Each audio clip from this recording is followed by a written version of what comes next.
What we agreed is to separate. I got him. I got him. He's Oh, we got, already all right, done. good, all right. He Got has this. to I get got your it. thoughts as we, on a couple items. All right, good All right, evening, good everyone. Send an email with some of the comments. Welcome those online and those On that here. piece, yeah, okay, I'll dig it. At this point, I'll call our select board meeting to order for Monday, March 4th at 7:04. We have a quorum. We don't have anybody online from the select board. Mr. Olson will not be joining us tonight. It's John. We have a handful of board and committee openings. Community Preservation Committee, we have one opening. Conservation Commission, 2 openings. Council on Aging, 2 associate openings. Finance and Advisory Committee, 1 associate opening. Historic District Commission, 2 openings for 3-year terms, 2 openings for a 2-year term. 1 must be a resident of the Historic District, and 1 must be a resident realtor. Folks, if you're at home, please fill these positions so I don't have to keep reading these. Human Rights Commission, 1 opening. Planning Board, 1 associate opening.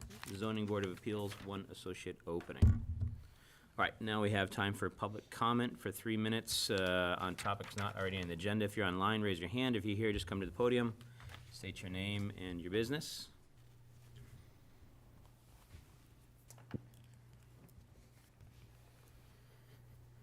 All right, we'll move on to our agenda.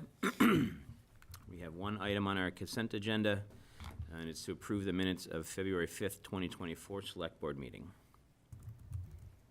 So that's a consent agenda. Yeah, I move to approve the consent agenda as outlined. Second? All right, any discussion? All right, all those in favor say aye. Aye. All right, unanimous. Got a hand. All right, Oh, that's not, that's your hand. Sorry. was there a hand? No hand.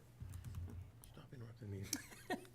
All right, up on our agenda, we have approve a new common victualler's license for Meadowbrook Farm. Review and vote in our applications. You can see the, Like the or in finance our committee's packet, you there. can see the application. Like Bill Bowler sitting in front. Yeah, you've got the application in front of you, it's all in order, it's been reviewed in the office. The applicant is online if you wish to talk to her, Katie Vandy. We need a motion first. Up to you. Yeah, we need a motion, if you want to make a motion. I move that we approve the new common victualler's license for Meadowbrook Farm. All right, any discussion or? do we- Need Second? a second. Oh, second, Second. sorry. Any discussion? Do we want to hear from, is she still online? Yep. Nope. We have a rep from Green Meadows Farm. If you want to say anything, you can say hi. Hi there. It's Meadowbrook Farm. Meadowbrook Farm, yeah. Any questions or comments on the application? Pretty standard. Yeah, looks straightforward. All right. All those in favor? Aye. Aye. Aye, ayes have it. Thank you, that was quick and easy. Thank you very much. Yeah. Have a good night. We just take You our too, ones where we thanks. can get them. Yeah. Tell your friends. Yeah. All right. Up next, we have approve letter of the National Grid regarding the Town Hall project and related rooftop solar project on the DPW garage. Review and vote. We've got some new kind of energy stuff we're going to talk about tonight. Joe, you want to? Yeah, Kick it off. real briefly, obviously, you know that the town hall project includes a decarbonization project, a separate but attached decarbonization project. Part of that includes the use of solar on the rooftop of the garage to power the electrical needs of the building. That project's been designed as National Grid normally does, except for household rooftop solar. Anytime a solar project's recommended, they put it into a study group. Our project is currently in a group, but 2 study groups out. It does not, the timeline does not match up with our timeline to do the construction here. So the Hamilton Environmental Impact Committee has, working with us at the town manager's office, reached out to Senator Tarr and Representative Kasner and got them involved. We've got a meeting in mid-March with representatives from National Grid, asking them to remove us from the study. But Senator Tarr suggested that a letter from the Select Board and another letter from the town manager might help get that conversation going in the right direction. I have taken the liberty of drafting you a letter along the terms outlined by the HEIC, and it's in front of you for your consideration. You can make any edits, changes you want, and we will get that out with the chairman's signature. I just asked that when you make a motion, that you authorize, that the motion includes an authorization for for the chairman to sign on your behalf. We need to run it. Yeah, if you want to. It's on Uh, page 13 of our It's the packet. Mr. Warner one? Yes. All right, Mr. Warner, I'm writing to ask for your assistance in helping the town of Hamilton move forward with a critically important energy efficiency project at our historic town hall. Late last year, the town of Hamilton authorized a renovation and decarbonization project at our historic town hall located at 577 Bay Road.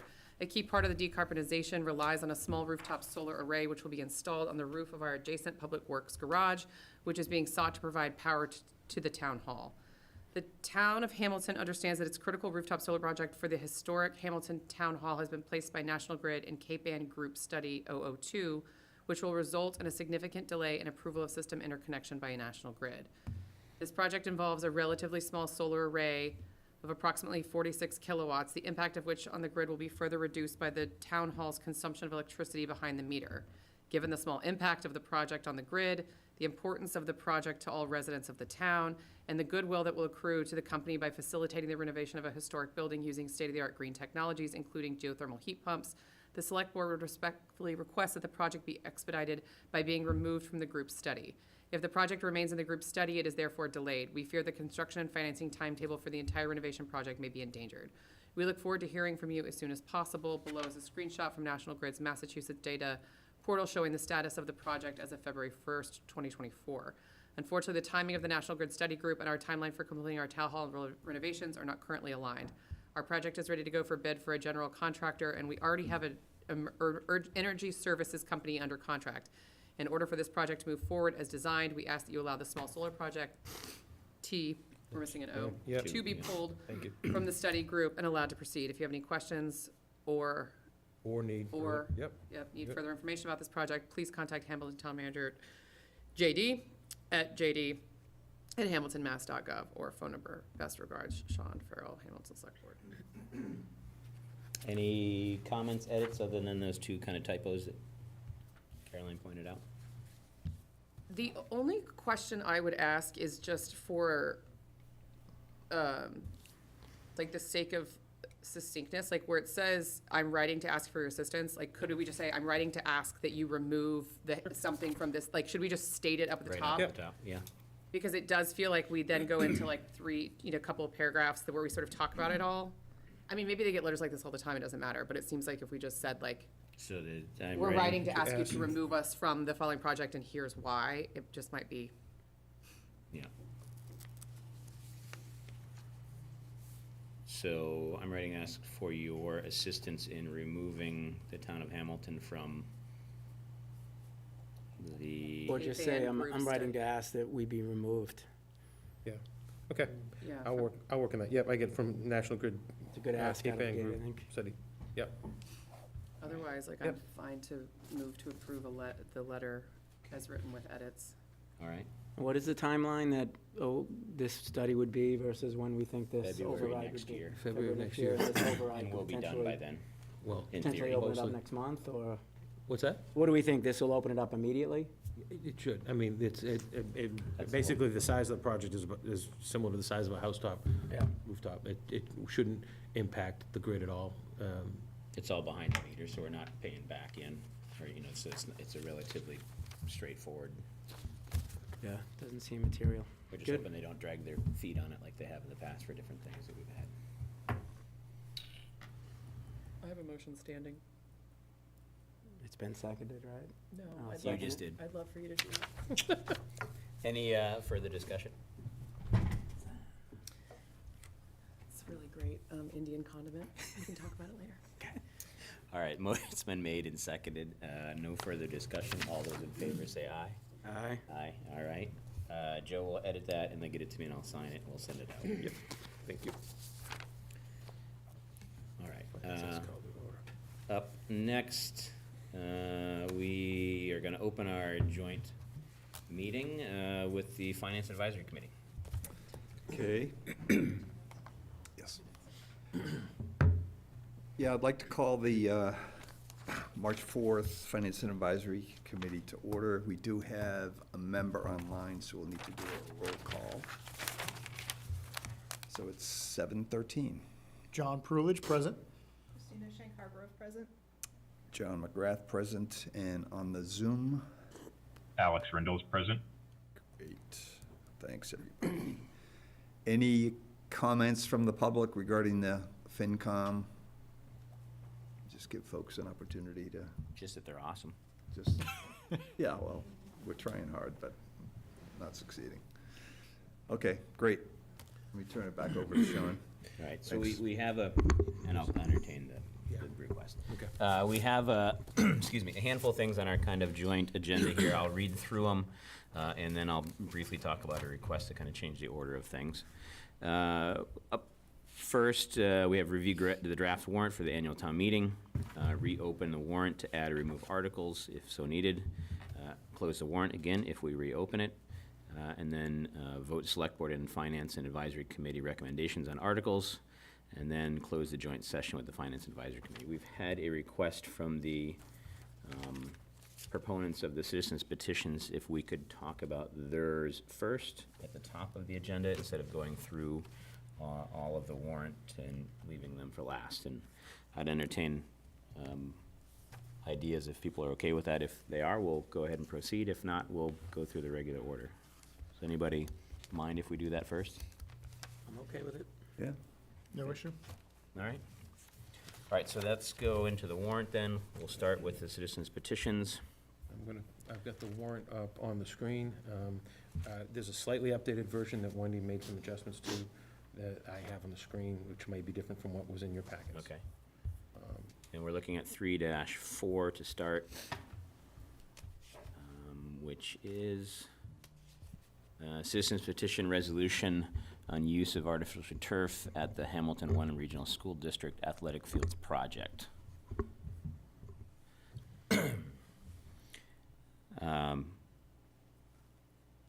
Jay, do you want to speak to this? Are you the point person? Yeah, I think I got this short straw tonight. We really just wanted to come to get your opinions on these different petitions. I know that Tom had mentioned at a previous meeting that he had some concerns over them, so we wanted to see what those concerns were. Each one of these petitions will be, the motion will be made by a different person, the lead person on the original petition. So we're anxious to see how the board and the finance committee feel about these as you go through it tonight. Thank you. All right.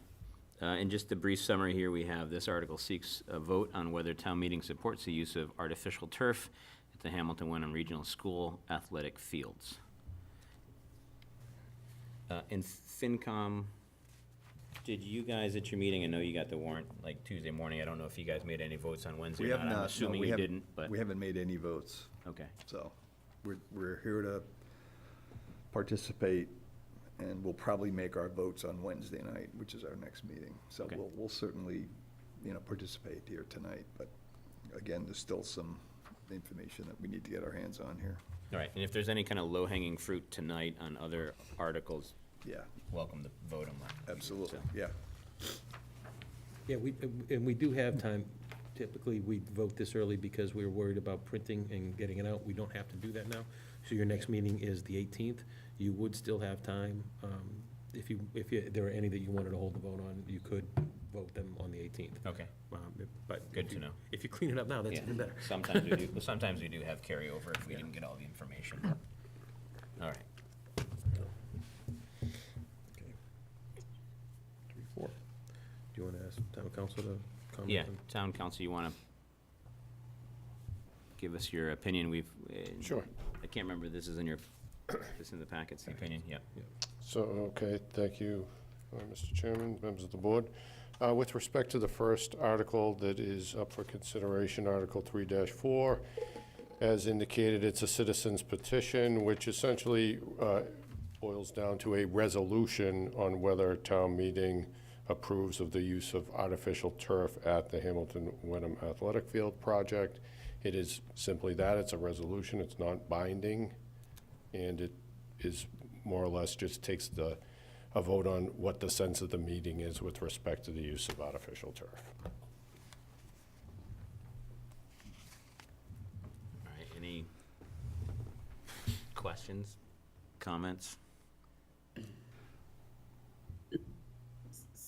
I guess since it's not binding, it's quite literally to take the temperature of a sample of people who are in the room Right, for no other purpose other than to have the information. yeah. Yep.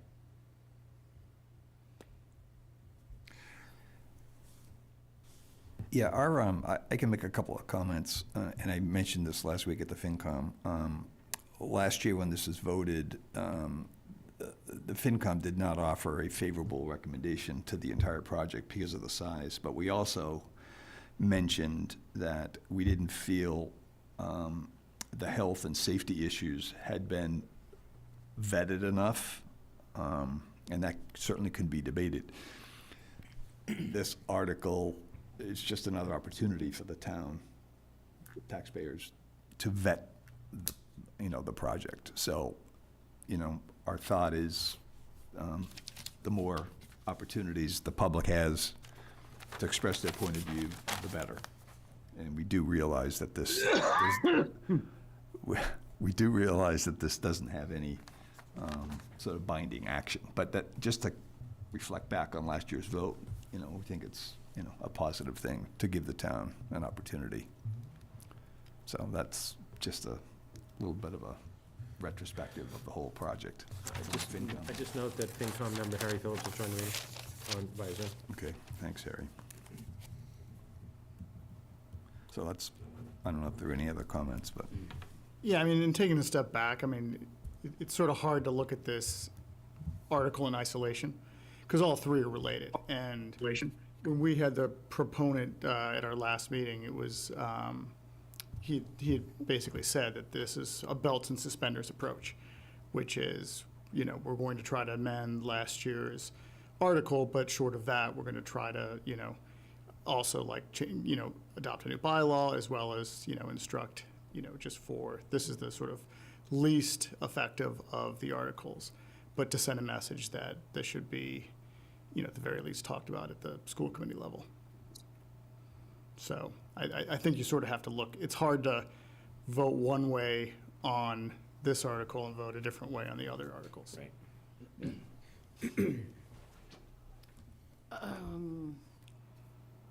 I don't know how much we want to discuss, our feelings about it versus, Well,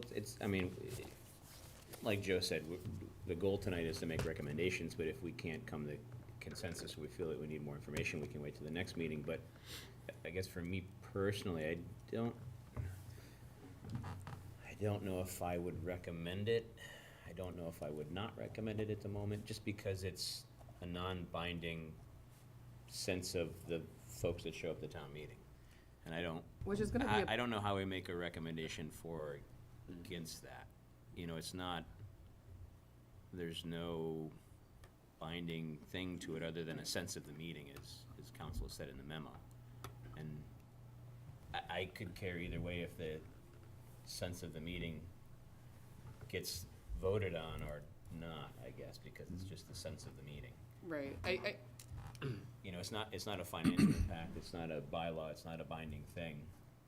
So Right, it boils I'm not down sure to how I would everyone's say it. personal opinion on how they feel about turf and who are we to push someone in a direction on their Right. personal opinion on turf or no Right. turf. Right, I'm almost like an abstain across the If you, board. I don't have an opinion about whether you want to vote on it. I think there's, And, we could say that if the board, we could say the select board neither recommends or speaks against this action. right, if you want to, I think my concern with all of these in aggregate is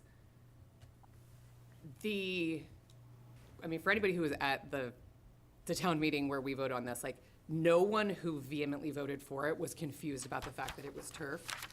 They knew that it was turf. That's what the recommendations, what's the meetings had been about. And so it feels like a lot of tomfoolery and well-meaning, but Monday morning quarterbacking to say we're now going to take a step back and try to switch around these things that actually have a downstream impact on everything about the project, right? The size, the budget, the scope. Nobody has said anything to me about also doing fertilizer studies and runoff water around live green grass fields and the impact of fertilizer. It's it's so myopically focused on this one particular thing. And I just worry that Right, or studying Pingree Fields. Yeah, there's all these things that sort of feel like they're pulling on the threads of a sweater, and the same folks that have worked really hard to get this through, like, there wasn't confusion about what we were trying to pass, and it passed. And from an optics perspective, like, whether I agree or disagree, like, it feels like I'm challenging the town on the decision that it made, and there's a lot of vitriol and anger about how this has been handled, and I worry that if we then say we stand behind this, like, we couldn't even explain, like, the reasons why the stabilization fund had nothing to do with our support of that project. Right. So there's no world in which I can say, like, we support any of these articles without it being interpreted as us once again standing in the way of something that the entire town, in quote, voted for. Yeah. And it does feel like tomfoolery, even though I know that's not what it is. I know it's well-meaning, but it's like, the vote was last year, and it was a turf field. And we can say it wasn't in the motion, or it wasn't there, and it's like, but everybody knew. Nobody was confused. Right. And I don't know what to do with that now. If I could make another comment, and the FinCom's going to formally vote on this on Wednesday. We really haven't talked about the petitions because we were hoping to get some more information tonight. But anyway, to my earlier point, it's fair to give folks an opportunity to discuss this. But as I read through all three of these, and as I listened to conversations around it with town council, bond council, and other folks, my understanding is that we can't go back and change the vote, but the school committee has control of this project as we speak. And I believe the school committee could make adjustments to the project. They could decide they're not going to do turf and they're going to do grass fields.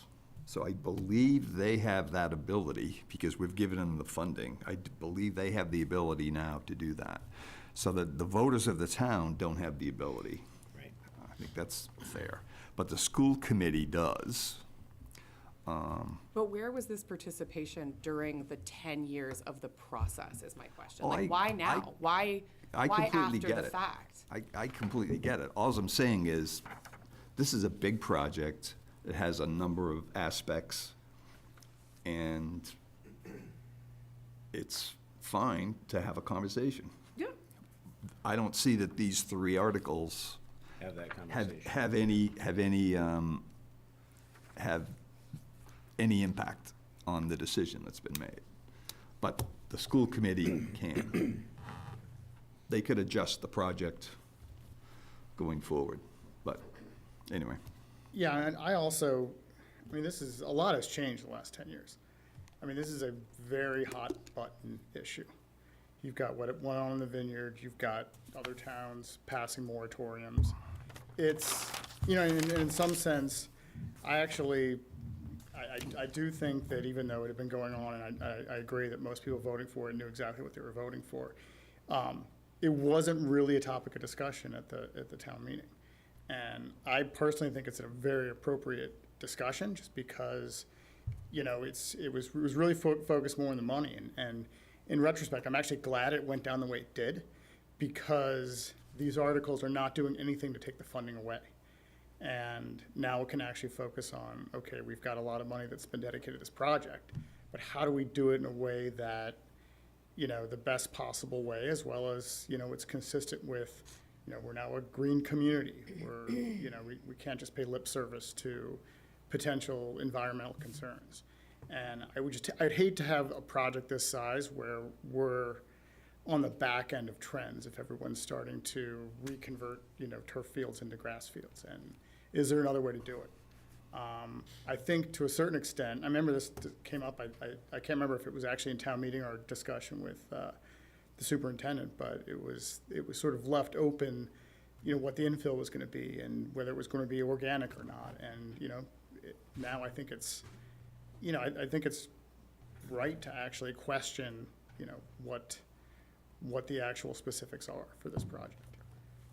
And I can sort of see them as being consistent, as opposed to, you know, I think the wording of the article certainly makes it seem like you're sort of going back on it by changing the wording of it. But I think it's more of, you know, making it clear that we're not taking money away from the project.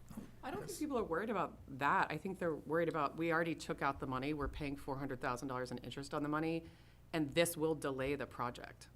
It delays the scope, it goes back on, if we have to have multiple fields to, that means we take away the girls', soccer field, like, the scope of the project now changes and all the schematics of it. And again, I'm not agreeing or disagreeing, but I think I don't think we can say, like, it isn't about, it's about stopping this where it is and saying, like, hold up, we need to revisit that. And I think that's where I feel really conflicted, because people are so mad about what it looks like we're doing at this point.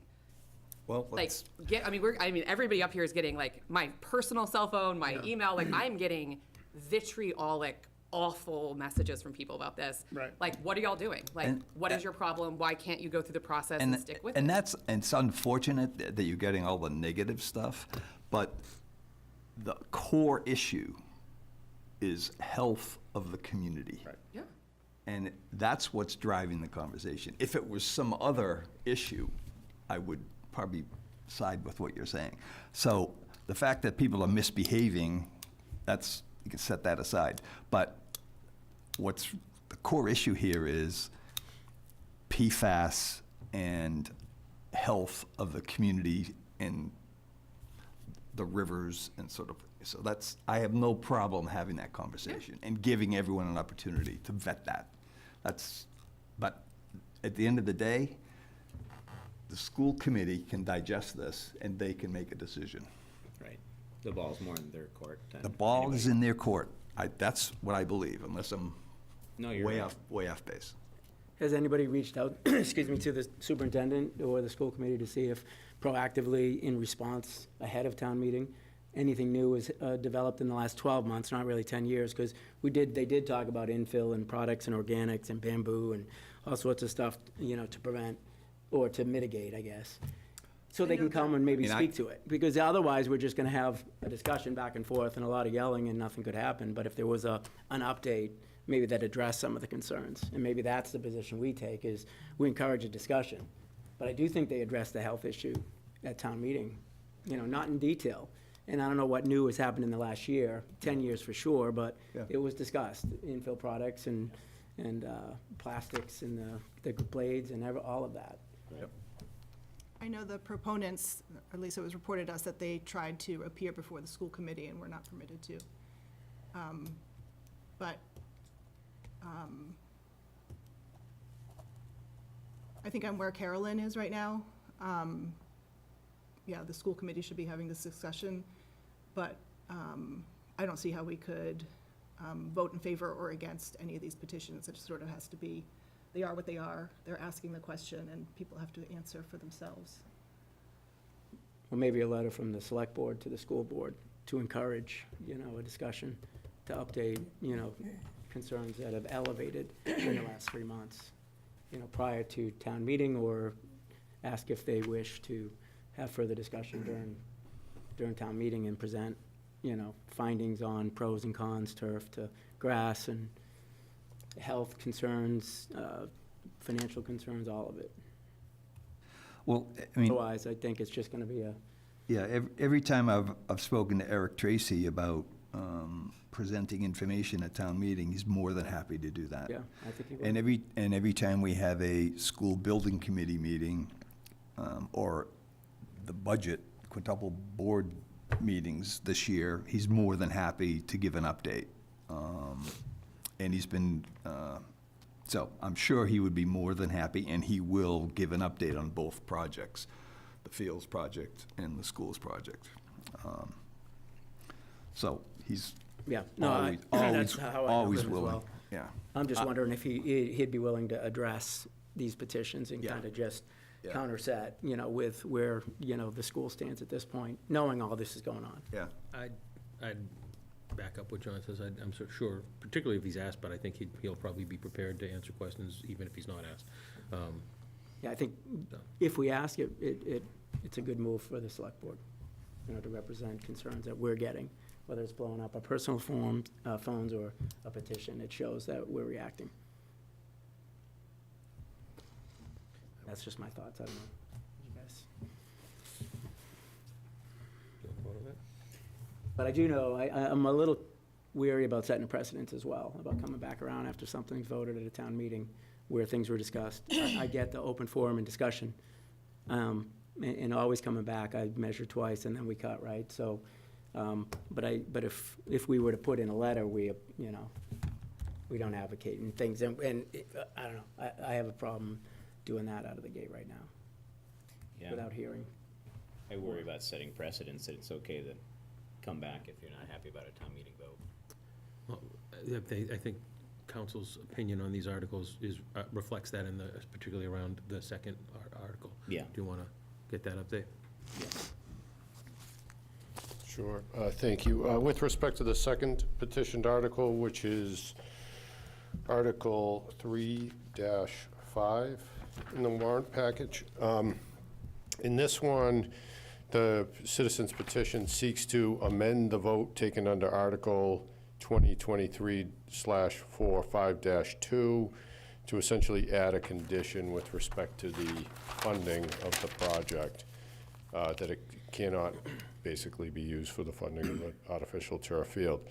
The reference to the article in the petitioned, from the prior town meeting in 2023 is incorrect. I don't think that's fatal, however, to the article, as it appears to just be a typographical error, and they did include in a footnote the actual language from Article 2023-2-14, which was the article voted and approved by town meeting to fund the project. And as you may recall, this is a school debt that was undertaken by vote of the regional school committee. Town meeting's role as a member in the regional school district is to simply approve the debt that was incurred by the school district. There was also a debt exclusion vote under Proposition 2.5, which passed at the ballot box. It's my understanding that the district has already borrowed $10 million to date out of the $15 million that were authorized, and has engaged Gale Associates to begin the design of the project, which is, my understanding, is pretty close to complete at this point. At this point, in my opinion, which is also backed up by an opinion from bond counsel, that this vote essentially has no effect. Under town meeting time, there's limitations on rescinding or otherwise amending votes that were taken by town meeting, specifically when a vote is self-executing, for example. You cannot undo the vote at a later town meeting. Similarly, where action cannot be taken without affecting the rights of third parties, when their rights have already vested, you cannot undo that action. Here, the project's borrowing has already taken place. The bonds have been issued with respect to this project. So at this point, there's no ability to affect essentially the funding mechanism for the project. It's done. Thank you, Tom. This one's a little more straightforward for me. Yep. And I would recommend unfavorable action on it just because it sets precedent to go back and reinvent the wheel, basically. Could I add to that? Yeah. You're right, it sets a precedent, but it also, it makes it seem like town meeting can do something that it cannot do. Right. So to recommend anything other than unfavorable action leaves it open to interpretation that maybe they could do that. If the vote were to pass, we couldn't do it anyway. Right. We're not legally allowed to do what it asks us to do. Right. So, We've already bonded the money, et cetera. It's already moving forward. Is that accurate? I mean, I know the money's bonded, but have the RFPs and the scope of work and what ingredients and materials are to be used is done? the scope is still being worked out, and they've still got to go out to bid for the contractor, but they have engaged an engineer and paid for the design of the field under the terms of the borrowing. So they've initiated, they've already contracted, and if the school committee did choose to change the scope now, that would likely change the price. Yep. Just starting off with having to change the design. Right. you know, I'm with Sean on this. It's a little more straightforward than the others for me to prohibit something where if we took a poll in town and said, what did you vote on? You know, I think most people would say an artificial turf field, you know, just by. Right. And to come back around and say, oh, no, we prohibit artificial turf field, I mean, I would think that's the general consensus. Do it.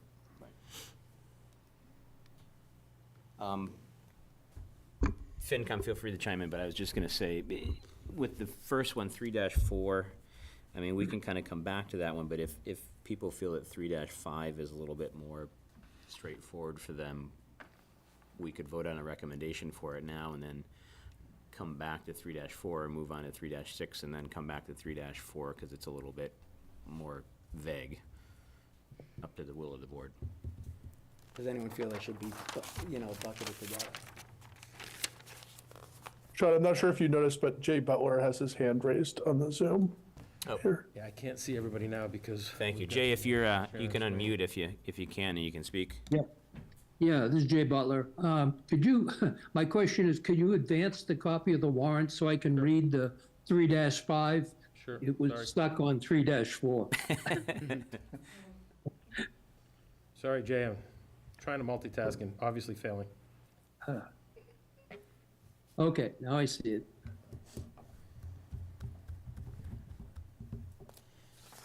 I'd be curious if FinCom, you have something to add on this one? Yeah,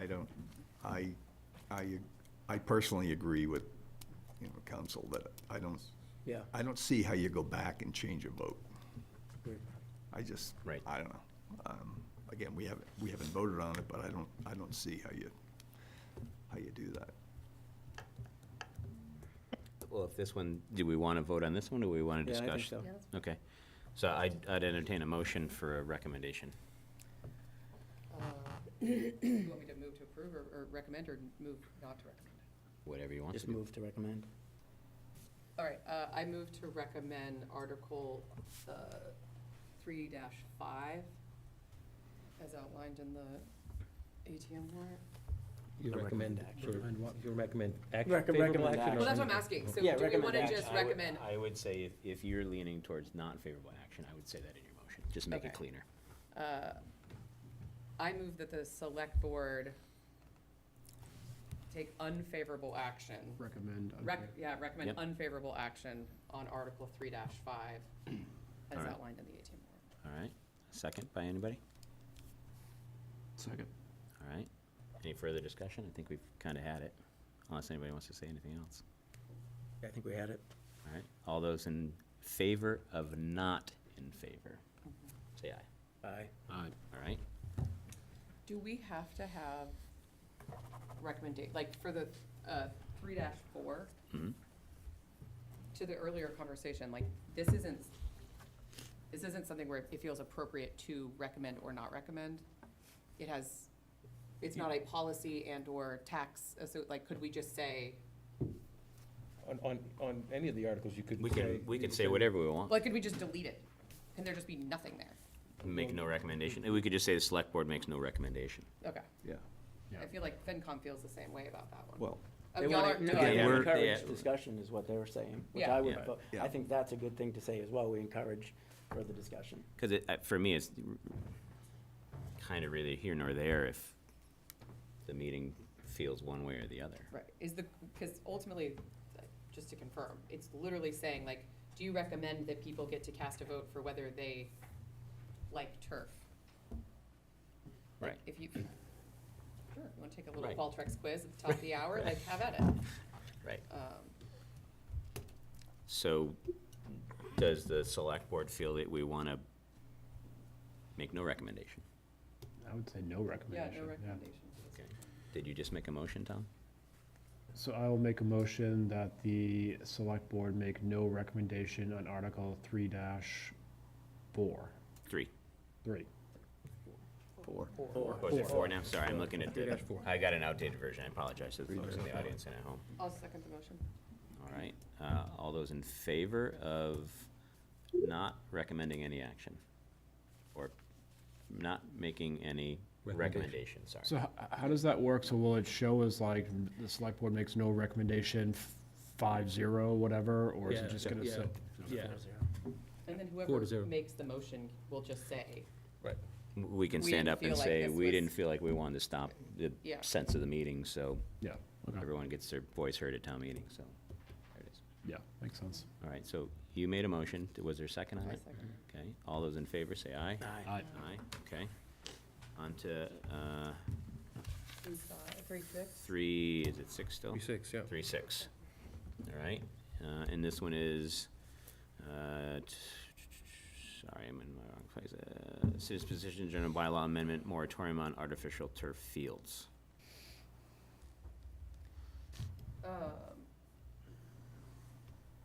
And this is basically seeking to adopt a general bylaw imposing a 3-year moratorium on the installation of artificial turf fields on any public land in the town, including land owned or leased by the school district. Mr. McEnany. Thank you. So this article seeks to impose a moratorium for a 3-year period with respect to the approval or installation of turf fields on public property. So there's a few issues with this article. First, I don't think I've ever seen a moratorium in the context of a general bylaw. You see them typically in the zoning context, so it's somewhat unusual to see a moratorium. However, in light of the generally broad powers towns have with respect to regulating issues of public health and safety, it probably would be acceptable from the Attorney General's perspective, but again, I haven't seen that. The issue is really more, in my opinion, one of timing. Again, we're talking about a project that was already voted and approved by town meeting last year. $10 million has already been borrowed. An engineer has been engaged to design the project. By the time that this bylaw is approved by the Attorney General's office, it's quite likely that the school will, or the school field project will already be under construction. And at that point, it does not appear to me that it would be enforceable. Certainly, with respect to the authorization, that would not be likely enforceable, since the authorization will have definitely been given by the time that this article is approved by town meeting, and ultimately, assuming it gets approved by the Attorney General's office, which will likely take place sometime in the summer. So I think it's one of, again, a timing with respect to whether or not it's enforceable. But from a legal perspective, it probably would be legal to, or permissible to adopt a moratorium as a general bylaw, although it's not something that you typically see. And Tom, even if timing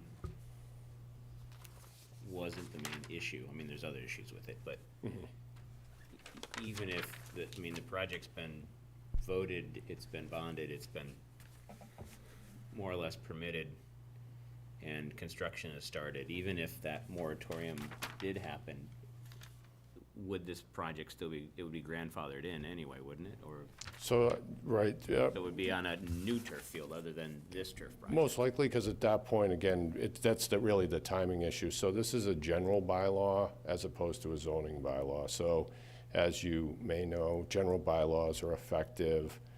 Once town meeting votes to approve a general bylaw, it then goes up to the Attorney General's office for review.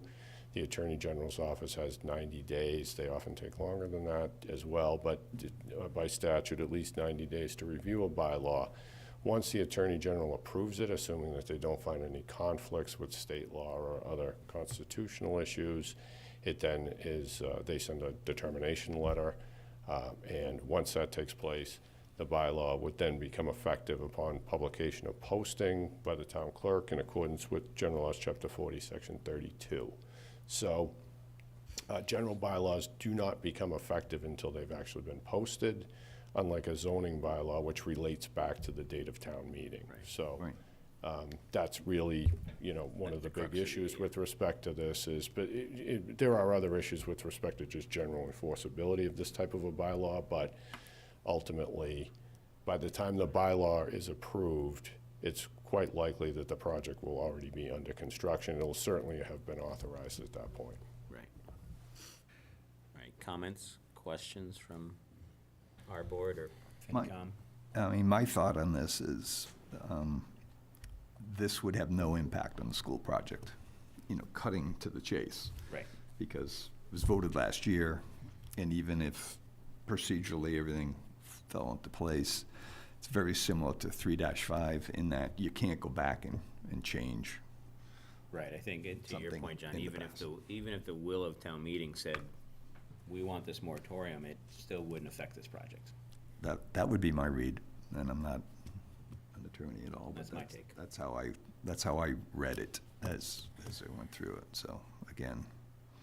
Is the intent of this article to impact the current study or any future before it's looked into? I think what we heard from Mr. Shields, who's the one who came to our meeting the other night, this is a belt and suspenders, to use Right. Trump's. I think that he actually said that, did he? Oh, he did, yeah. He tried to do the best he could to construct, Yeah. Jay, A since fence you're the voice tonight, would you around. say that it's for this current project and any future project that might happen in that 3-year?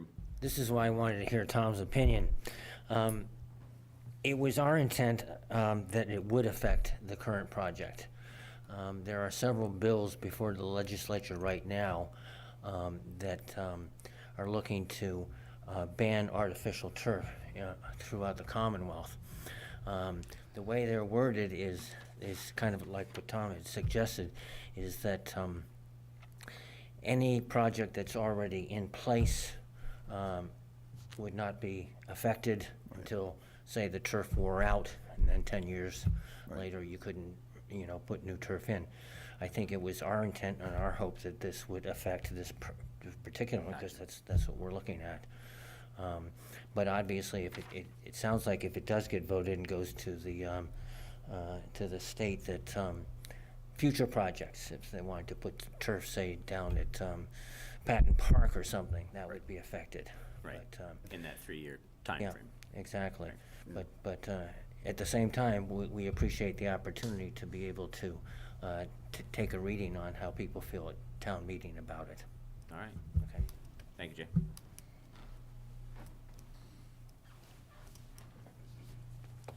Does anybody want to discuss So it it's kind of further? redundant to 3-4, but takes it one step further and freezes any other projects. That's how I read it, like the first one impacts the current project, and then this last one is kind of like stopping any future stuff from coming in and growing.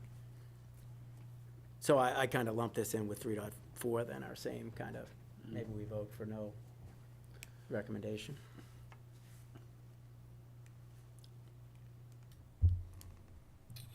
Or do we want to direct any studies from zoning bylaws were mentioned? Is there anything we want to do as a town to further take a pulse or reading on some of the claims on safety and injury and all of that before we do something at Patton Park or somewhere else? There's no other private group looking, right? Like, Pingree I mean, has one, I would say Gordon, or- we don't have any additional turf projects on the horizon. Yeah, that's what I- Indefinitely, so I think it's mute. I mean, I would recommend not favorable action on this one. But it's up to the will of the rest of the folks sitting here. Just because I think it's mute. Yeah, the moratorium and- is only related to public, artificial turf on all public land within the Public town. land. Right, So so, it wouldn't even Fingry extend to could put it in Pingree or another anybody field if they wanted to, or some other entity could.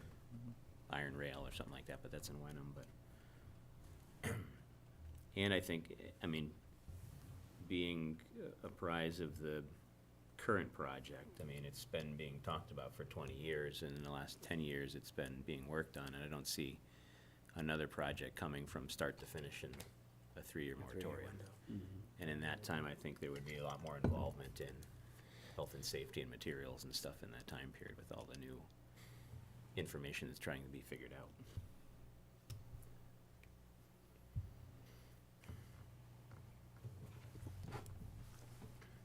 So I move that we recommend unfavorable action on Article 3-6. All right. Second by anybody?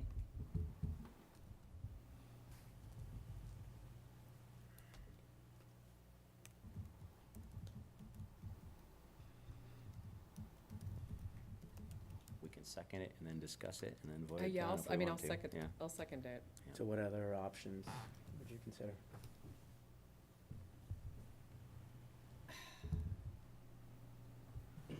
I don't disagree that as a town, my focus right now is that the order of operations of this is a nightmare. Like, and I said that from the beginning, like, all of this is just like, do I think we're gonna be on the wrong side of history with turf? I'm not sure that we won't be. Like, I don't want it to sound like I don't think these are concerns. I think, you know, this one in isolation to say like, hey, after this project, like, let's take some time and put together a group and like figure out like, in the 8 to 10 years that this field is here, like what should be next and what shouldn't do and like actually take the time to do it. Yeah, in a vacuum, I think that's a great idea. We should all, because right now, from what I've observed of the conversations happening online, which is again a vacuum, nobody is listening to the other side. Right. Everybody has their own studies, their own experts, their own everything, and it's a hot mess. What I am candidly afraid of, and we can all talk about what a coward I am, is that if we do anything here, it just looks, again, like I said, that we're just trying to like screw with the outcome of what the town voted for, and that we're trying to take a back door to like trying to stop things, and I just hate the optics of it. I hate everything about it. I hate that like, it's a great idea to have this conversation, but it's so associated with trying to backpedal on this other thing that it feels very uncomfortable to me. Right, if it was different scenario, same intention, even though the original intention was to stop this project, but if the intention was more stop future projects without study, Right, that would be more palpable, right. right? Because again, like, as I remember, like the CONSCOM even looked at the turf field project 2 years ago. Like, Yeah. it went through the channels. through the whole It's- thing, yeah. It wasn't like it was like a fly by night, like nobody knew what was happening. And so now I'm like, we're basically saying none of those people did their due diligence or their jobs. Right. Nobody made the correct recommendation. Nobody had the right conversations. And I think that's a dangerous thing to say when we know that it went through those channels. Right. Maybe not to the satisfaction, or, I mean, as we know in town government, like, people pay attention after something that they disagree happens, but Right, yeah, and I get your sentiment. I think that though, right now, we have to vote with the original intent of the petitioners. Yeah, and this one feels similar to. Even though we may feel more look into it has to happen before the end of the life of this field once it's built, because we will be replacing it in 10 years. So what is that process in the next 10 years, and how we look at it and assess what the state's doing, what the whole country's doing, everything else, so. Yeah, I was gonna say, this feels just like similar to 3-4, and it's a temperature check, really, of the select board, of are we for turf or are we against turf? And it seems like regardless of what we recommend, whether it passes or it doesn't pass, it doesn't seem it's gonna be any major impact regardless. It's not gonna have any impact, really. Yeah, and so it's just whether, they're gonna, whatever it is, it's, what Caroline said, it's the optics of like, oh, well, they don't support the turf, or they do support the turf, and I think it's, to Bill's point earlier, I think similar to 3-4, we make no opinion of it, and people can vote the way they want to vote if they're anti-turf or for turf and get their opinion heard, but it's not going to have any real impact. Mr. Chairman, if I may, I'd just like to say that I take exception to the idea that this is something new, that, that we should have brought up sooner, because the studies and the research that's being done on PFAS and artificial turf, it's going at a freight train rate.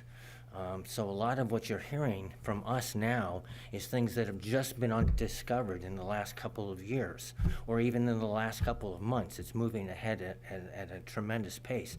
So I just want to, make that point, that this isn't something that we're just trying to change everything all of a sudden. No, things are changing, and they're changing rapidly, and that's why we put these petitions out. Thank you, Mr. Chairman. Thank you, Jay.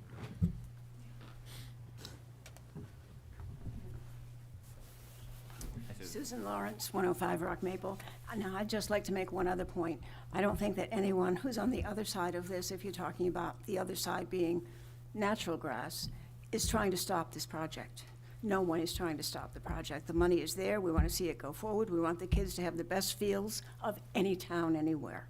So just, on that topic, it's just that I think there's a lot of concern. There's a lot of coming out about PFAS and about cancer-causing things in this turf, and, you know, I won't go any further on that. Thank you, Sue. FinCom, any comments? I mean, these are pretty contentious discussions. I think we're going to spend some time Wednesday night on these 3 articles. We may decide to vote on all the other plain vanilla articles tonight, but I want to give the FinCom a chance to, you know, convene and discuss these 3 before we make the votes. So me putting it on the spot didn't work, so. Oh, yeah. Well, no, because again, we wanted to benefit by Yeah, oh, yeah. the full conversation and all the commentary. Yeah. And then let it digest. Because again, what we're doing, just to speak for the FinCom, is we're actually memorializing our thoughts in paper, in detail, and we spend hours preparing that commentary. I want to give the FinCom a chance to do that, because, you know, it's there in writing forever. So anyway, but again, most of the other warrant articles, I think, are pretty cut and dry tonight, so that would be my thought. This is side note, but related to Caroline's point earlier, you know, it's like the lesser of 2 evils is the maintenance of a natural turf field with pesticides and chemicals and fertilizers going into the Miles River, et cetera. Right. Equal to or as bad as or et cetera, you know, and I don't know if, you know, the school would use, I think Susan said that, would they use organic, would they use what everybody else is using, you know, maintenance and rotation of fields, et cetera. It makes it really complicated when, you know, majority of our teams, every field that they play on, besides Hamilton, is on a turf field. Right. You know, and when we can't use our fields, we're renting turf fields from other schools. Yeah. You know, we couldn't have a lot of games the last couple of years and track, et cetera, at our school because we don't have the facilities. So Yeah, it makes it tricky. If you go back in time, and we wrote this last year, there were 3 studies that Gail did going back 10 years. All 3 of them said, do a phased project over time. Don't do this all at once. So they said that 3 different times. And that would have required, you know, the committee to come to town meeting 3 times to get money. So the experts said, why don't you do this over a decade, not do it all at once? If we had done that as a community, we probably would have been able to be very effective at flushing out these issues or listening or giving people more time to recommend how we spend $15 million, you know? So unfortunately, the history of the project is long and winding road, but we didn't even listen to the experts on how to do this. We just said, okay, it's been 10 years, let's get it done. You know, so, I mean, there's a lot of history, and haven't been involved in it, but unfortunately, the vote's been made. People knew it was turf, and my view is the school committee owns this, and I think, you know, they can make some decisions on our behalf, but that doesn't preclude having a healthy conversation. So I know I'm on my soapbox. It's good. No, Well, I think you're accurate, you're accurate. To add to that, I keep going around and around in my head because we're the Finance and Advisory Committee, and, you know, we give advice on, we're asked to give advice on all topics. But honestly, I don't feel educated enough on this to say we should stop the turf fields or we should go forward with the turf fields. It takes some kind of expert that I am not. And so my inclination at this point is to give no recommendation, because I mean, and we've had people in to talk about it, but it would take a lot more education for me to feel comfortable saying, you know, put a halt to it or don't put a halt to it. So, yeah, I think that's where I am standing right now. I do think this is just it's a very personal, you know, opinion and preference. And it makes it hard for committees then to give opinions when there's no necessarily right answer. I mean, it's That- hard. I mean, eventually, I guess we'll have science that says maybe this was Yeah, not I a mean, problem or it is a big problem. You And look so at you- trends and so, everything like yeah. that. and It's hard to make say, go ahead when the Yeah. danger is there that it's gonna be a terrible decision. Yeah. I just don't know. Sorry, I didn't mean to. Jay, cut you off. used the word freight train. I mean, has somebody, we need information, I agree with everything you just said. Do we have that? Here's what we've learned in the last year, this freight train of information. Is there something new that is glaring, and it's science, not opinion, that would lead someone to make a different decision than was made last year? Do we have that information? Is that something your group has? It is. So have you share that with Joe and us? Town meeting, we'd be pleased to do that. I mean, I was under the impression that tonight was not the place to, we've been over this again and again. Yeah, well, yes, I mean, I would like to see it at least, even if we don't go over now, that'd be good information to digest. I'd love to show it to you, All right. okay? I'll call you. But that's why initially, when I made the motion, I just don't feel like I have the expertise to say yay or nay, which would almost lead you to say, we can't impact what was done, but we can kind of take the foot off the pedal a little bit on future stuff. That's why I was asking, is there a pipeline, things coming through? I don't see anything in the next 3 years. So I don't know how valid a 3-year moratorium is, but should we initiate any further findings on new facts that have come in that might lead us to a different decision in the future? Well, I think, aside from the separate citizen petition articles for this warrant and this town meeting, the select board can absolutely take under advisement the idea of putting together some kind of a study group or something for future projects to make recommendations to the select board and the town meeting for future actions. Yeah, I think that Jay's right. A lot has been developing quickly in terms of the information and the data and the research into it, on one hand. On the other hand, a lot of things have been stated and then paused. For instance, a lot of people looking at the EPA had leaked that what their recommendations are going to be for new acceptable measurements for PFAS, and yet they have done nothing in almost a year now to move that forward and actually put it into place. I think largely because it's really hard to say this one thing or that one thing is the cause of the PFAS that's in the environment now. PFAS comes off of, plastics and other man-made materials that have been leaking into our environment for over 50 years.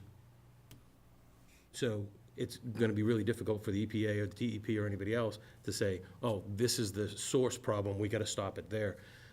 So they haven't finalized their rules and they haven't finalized their regulations, because how are they going to enforce it? I don't think they know yet. Fair enough. One question I had on this is, I'm gonna get the name wrong, the Environmental Impact Committee, You got it. do they have an opinion on this space? So the Environmental Impact Committee was organized by the Select Board as a response to the article a couple years ago that the Select Board put forward to put a pause and make the town go carbon neutral. The biggest part of what the committee is supposed to do is make recommendations to the Select Board on policy and recommendations to the town government on operations for getting towards that, carbon neutral by 2040. So Right, not make recommendations to necessarily- us. Right. Not necessarily a turf field, but more operational, as Joe said, like our fleets, lighting, stuff like that, that's Solar making the projects. municipal part of the town. I'm just gonna mention for the record that was Harry Phillip who asked the question. Yeah, thanks, Christina. Thanks, Christine. So to rewind it back, did you make a motion, Bill? Did. And it was for It was, favorable action? it was for unfavorable action. I mean, since it wasn't second, I mean, I think I seconded it. You seconded it. you did, okay. Yeah. I don't know, I'm kind of lumping this in with 3-4. Yeah, I mean, but I guess for me, I roll back onto it. I understand you're thinking of the intention as it has morphed tonight, but the original intention is to stop the project. I guess I would lean more towards voting unfavorable action other than not recommending any either way, because it's it's too far from what we're wanting it to be to say you're neutral on it. Do you know what I mean?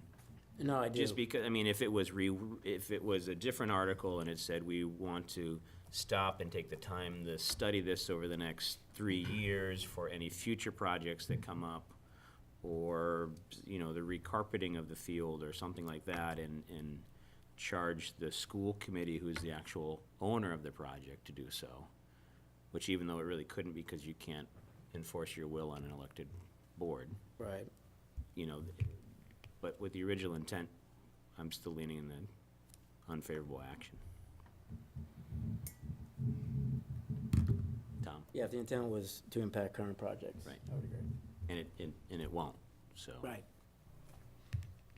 Tom, I saw the wheels turning over there for a second. Yeah, I'm still sort of in the, not recommending any action camp.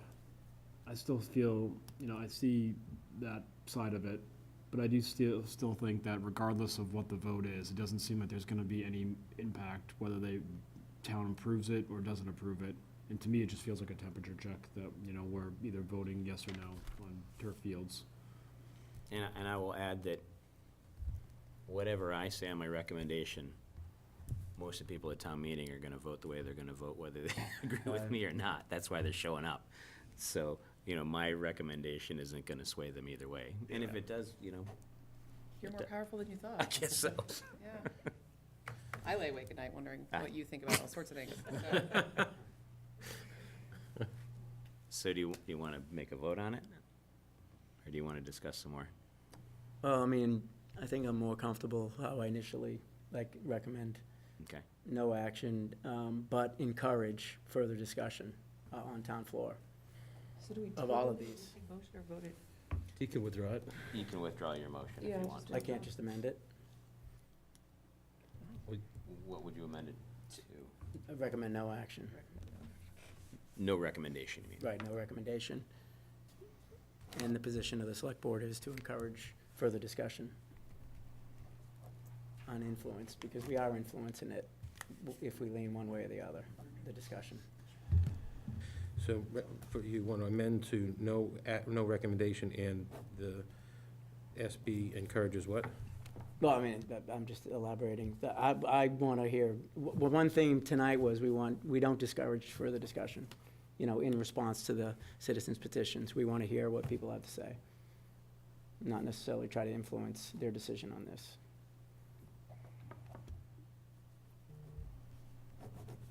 Does the second stand, or do I need to resecond? You need to re-second. I resecond. Okay. Any further discussion? All right. All those in favor, say aye. Aye. All those opposed, say nay. Nay. So you You'll be thrown off the board not a week later. recommend no action? I recommend a recommendation which is unfavorable, Got it, okay. but it won't be listed. I'll be thrown into the ether there.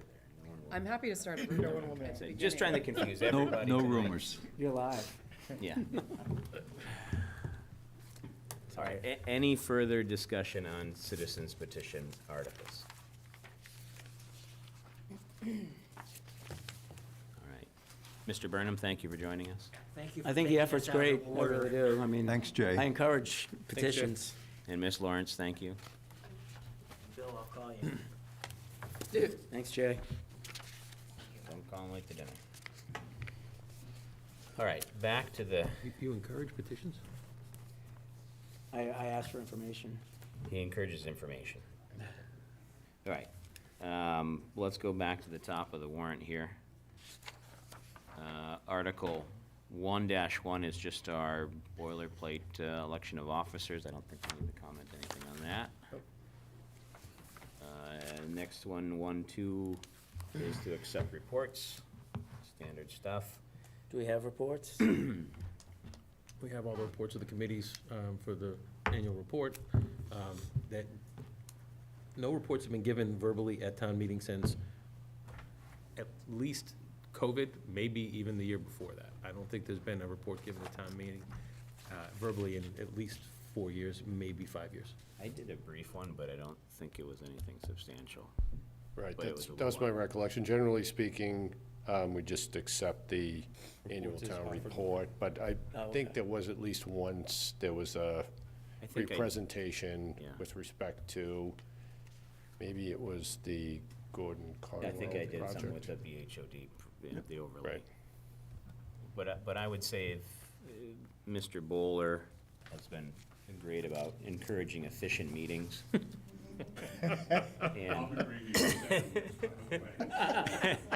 And I'm all in favor. In fact, I would suggest that if FinCom, I know you have your book of recommendations, but meetings in the past before COVID and Mr. Bowler was Mr. Efficiency, we did have some reports, and I would encourage any board or committee that wants a report that we can submit it with our warrant and PDF online, so people can read it ahead of time if they'd like to.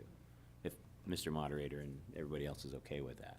Because sometimes it is good to get the kind of state of the union from whatever board and committee is going to be presenting. So is the annual report that we've all written or are writing, is that going to be delivered at town meeting or no? It's missing one piece? I wasn't pointing. I'll give it to you tomorrow, Lori. I think it's missing one piece, so it's all but ready. I'm just waiting for a couple. Oh. Online. I like that you said a couple, Online. Lori, I appreciate that. Okay. So they were saying not to present them verbally. just- Yeah, it won't be presented verbally, so. But if there's something else that's not included in your annual town report No, we verbiage. put the whole kitchen sink in there, yeah. Yeah. All right. That's fine. Articles for consent motion. I think we should kind of run through and Yep. earmark as we go, ones that we think would be consent. Yep. And then we can confer with council if they can be on the consent based on whether there's simple majority or not. I don't think there's much here this year. I actually did take a look at last year's script to see which ones were, so I do have kind of a running list which we Okay. can go through. Excuse me. And then up next is the compensation and classification table.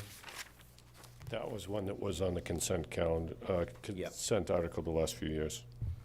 All right, and I would recommend putting this on the consent again, if people are fine with that. So have we seen that yet? I don't think I've seen that yet. No. It's in development, so Okay. it will be ready in time for the meeting. What was holding us up was collective bargaining negotiations. Yeah. I have agreements, verbal agreements with 4 of the 5 unions, and I have a meeting with the 5th tomorrow. It looks like we'll be able to make all the adjustments we need to before town meeting, so we won't have to keep guessing it at that stuff. Okay. Oh, great. Can I add to that? So what I was, Wendy has something to add to that, sorry. I just want to add that the dollar amounts will not be sitting in the personnel line items. They Right. still will be sitting in the reserve, just so you We'll make understand transfer- that. we'll make transfer. But it will be reflected in the tables. But the tables will. Right, will as show what we've done in the compensation plan past is to make supposed it be. Right. easier for all involved. Just a so, process question there. Would we be comfortable voting favorable action if we don't have a updated table at the time of need to place those votes? no, I think that was my question, Harry, is like, okay, in order for us to take a vote on it, You we want the want to numbers. physically have the table in front of us. You will. Okay. Okay, You heard? I'd like to see you have the table in front of me as well. Okay, yeah. Yeah. But it probably should land on the consent agenda, yes. eventually. All right, Yeah. so let's earmark this for a consent agenda and say that we'll recommend an action, favorable or unfavorable, at our next meeting On 3/18. on the 18th. Yep. And when could we expect the table? I'm just trying to plan a vote, that's all. we have a Yes, give me a date. 3/18. No. No, she's before. Three 23rd. Well, I'm going to. April 6th. Yeah, all right. I'm going to try to get that accomplished early next week. How's that? Okay, Before your meeting on the 13th. Yes. Does that 13th. work? okay. You have a meeting on We the 13th? have a meeting on the 13th. Right. So we obviously want to vote. Yes. Does that work for everybody? Okay, And then they voted on the 18th. okay, good. And I will say to Mr. McGrath that if you don't have it, you can always make a recommendation on the floor. Correct. No, but I will not let you down. Okay. We'll have it. Great, thanks. All right, prior year bills. We don't have any right There are now. Do none. not have any. So I would- my question is then to the select board is, do we want to and we have a few other things here. Do we want to reopen the warrant now to take out this article and any other possible ones that So we could, want to? So would, while I support the idea of reopening the warrant to maybe remove a couple things that you may want to remove, I would say that with this one, leave it in. I'd leave it in, because we can always pass over it if it stays this way and we have nothing. But if we take it out, and We then can't move on it. the week before, We get a bill. we can't move it. Yeah. Yeah. So I'd leave it in, not make any recommendation at this time, because there are none, and you could always make a recommendation on the town meeting floor. I'm okay with that. And we can just take no action on it. Sound good? Okay. Perfect. Article 2 dash, can you slide up a little bit on your, Yeah. 2-3. Come on. is it 2-3? 2-3 is the Yeah. budget, yes.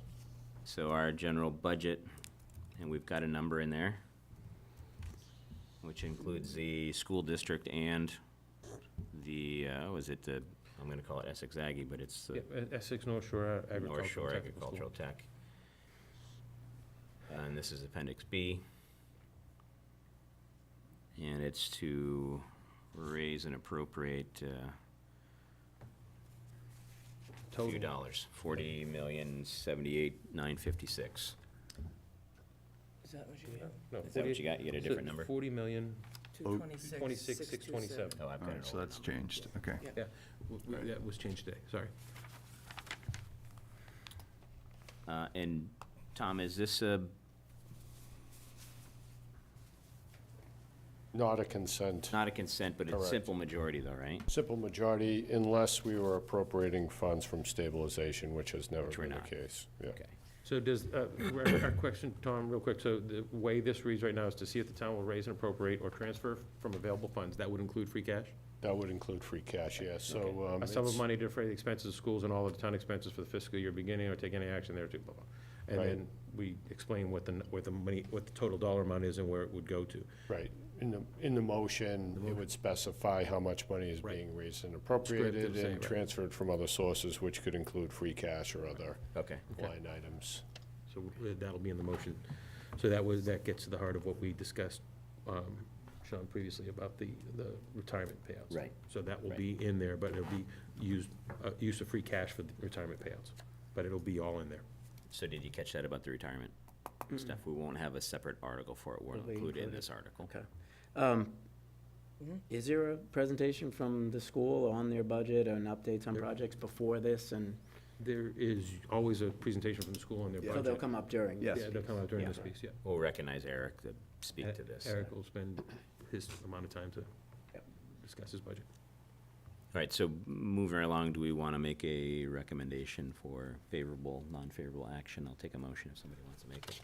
You want to vote on this? I move that we recommend think we favorable could. action on Article 2-3 and approve the school budget. All those in favor, say aye. Aye. Aye, all right, unanimous. 2-4? I think the FinCom's going to vote Gonna on vote? some Okay. of these. Oh, okay, great. Thanks, John. Go ahead. So I'd like to get a motion on Article 2-3 from FinCom to approve. I move that the FinCom make a favorable recommendation on Article 2.2-3. Second? And can we do a roll call? On the Zoom, Harry Philip, aye. Alex, are you with us? Okay, let's, Alex, you muted, he's there, he's probably putting one of the kids to bed. maybe. Could be. Okay, John Prulidge, aye. Christina Schenk Hargrove, aye. and John McGrath, aye. That's a Okay. 4-0 vote, okay. Yep. All right, 2-4. You want to scroll up a little bit? Yep.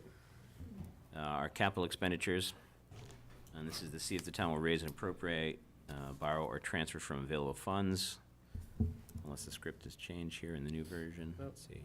Nope, that's all Sum set. of money for the purpose of funding capital expenditures, and further to authorize the town manager to administer and expend these funds from said accounts or take any action there to or relative thereto. And the expected request is 1.6 million and change. Yeah. And is that comment still relevant? It's for two-thirds vote if we're borrowing, so leave it. But we aren't borrowing. This would be, all of the funds expected in this are gonna be free cash. Right. Okay. Is it all free cash? Because some of it was ARPA and some of it was. The ARPA is voted by the select board, and actually will probably voted prior to town meeting at either the meeting on the 18th or the meeting Okay. on April 1st. Yeah. So those are. So the remainder will be free cash. Well, actually, no, free cash, It's a free mix. cash and, sorry. Oh, yes, Assessors ARPA. overlay. Yes. Overlay. the overlay. Well, the two that have to get voted by town meeting are assessors overlay and the free cash expenditure. Right. Does the assessors overlay, use of assessors overlay doesn't require two-thirds, does it? No, it does not. Do you have the list of the line items? What's in it? So if you know, at this point, if we knew the specific funding sources and dollar amounts coming from those particular funding sources, I will get, I will get we those can to you. include, I could redraft the article so that it specifically addresses that, in Okay. which case then it could go on the consent agenda if you wanted it to. Okay, well, we will get you that. For purposes of the vote, it's the snow blower, Chevy pickup truck, dump truck, sander, sidewalk and road repairs, HVAC upgrades at the service building, fuel canopy, HVAC at the recreation center, painting at the library, and a new cruiser. That's $1,610,000.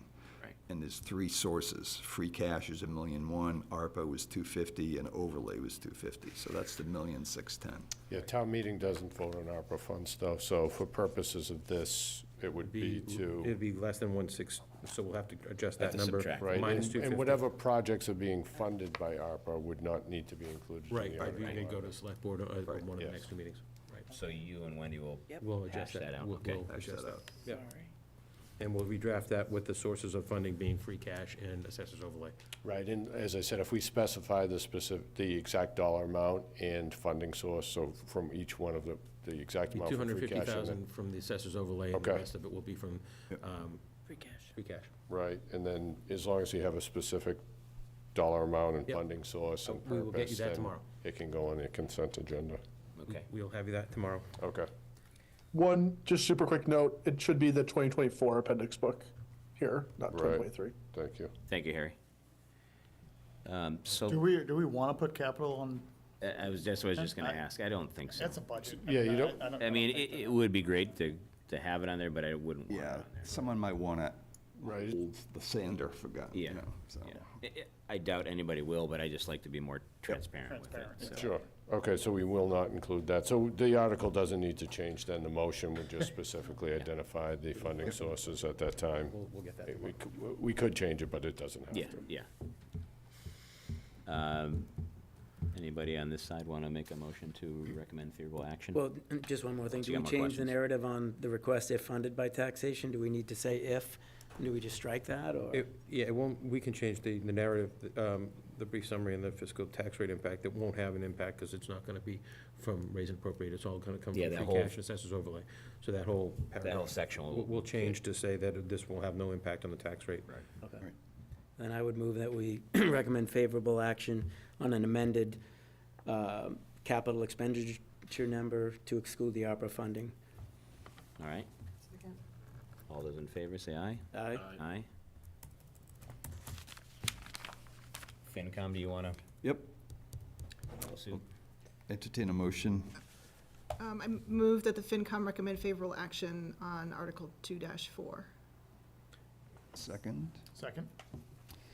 Okay, we'll do a roll call. On the Zoom, Harry? Harry Philip, aye. Alex, are you with us? No, okay. John Prulidge, aye. Christina Shankar-Grove, aye. And John McGrath, aye. Okay, thank you very much. And Mr. Chair of our Finance Advisory, you can always add Alex's votes in later. On Wednesday, yeah. Yep. Yep. All right, 2-5, Water Enterprise Budget. This is to see if the town will approve the fiscal year 2025 Water Enterprise Budget as set forth in Appendix E, or take any action therein or relative thereto. And the expected request is, what is it there? Is it changed? 2,300,000. I can't see it from there, but what is the latest one? 2,319,978. Thank you. $2,319,978. This is an article that typically has been on the consent agenda as well. Oh, it has been? It has, Yeah, we yes. have put it on there in the past. Since we kind of cleaned up our water enterprise budget and all that stuff, we've put on the consent.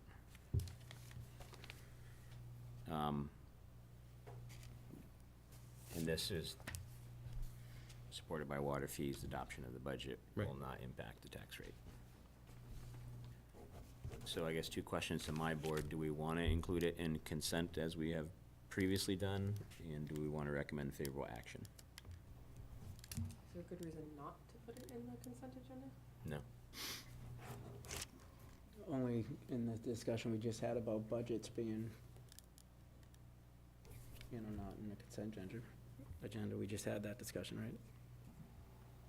That was for capital, yeah. For any, I'm not opposed, I mean, it actually decreases, right? Say that last part again, Bill? It actually goes down, right? This says it, Represents a decrease, right? yeah. Oh, no, sorry, that changed. You get that wrong, yeah. We're looking at an older version. Looking at in an our older packets. version. Oh, okay. The It's an increase of $34,000. 34,000. 1.5%. Because we didn't have the compensation at the time, so we had No. to add that to Employee it when we compensation. presented it to the select board. Gotcha. So we add that, and then we were able to calculate the indirect cost as well with the compensation. And I think in the past, we've included it in the consent agenda because it hasn't impacted the tax rate. And there's an option to withhold it too, right? When you go to the Yeah, consent agenda. when you read the there's an consent option to agenda, somebody can withhold always hold it. So if someone had a burning desire to discuss it or vote on it separately, they could. Yeah, I think it's a valid point, Tom. If somebody really had to be in their bonnet about the water enterprise budget, they could hold it.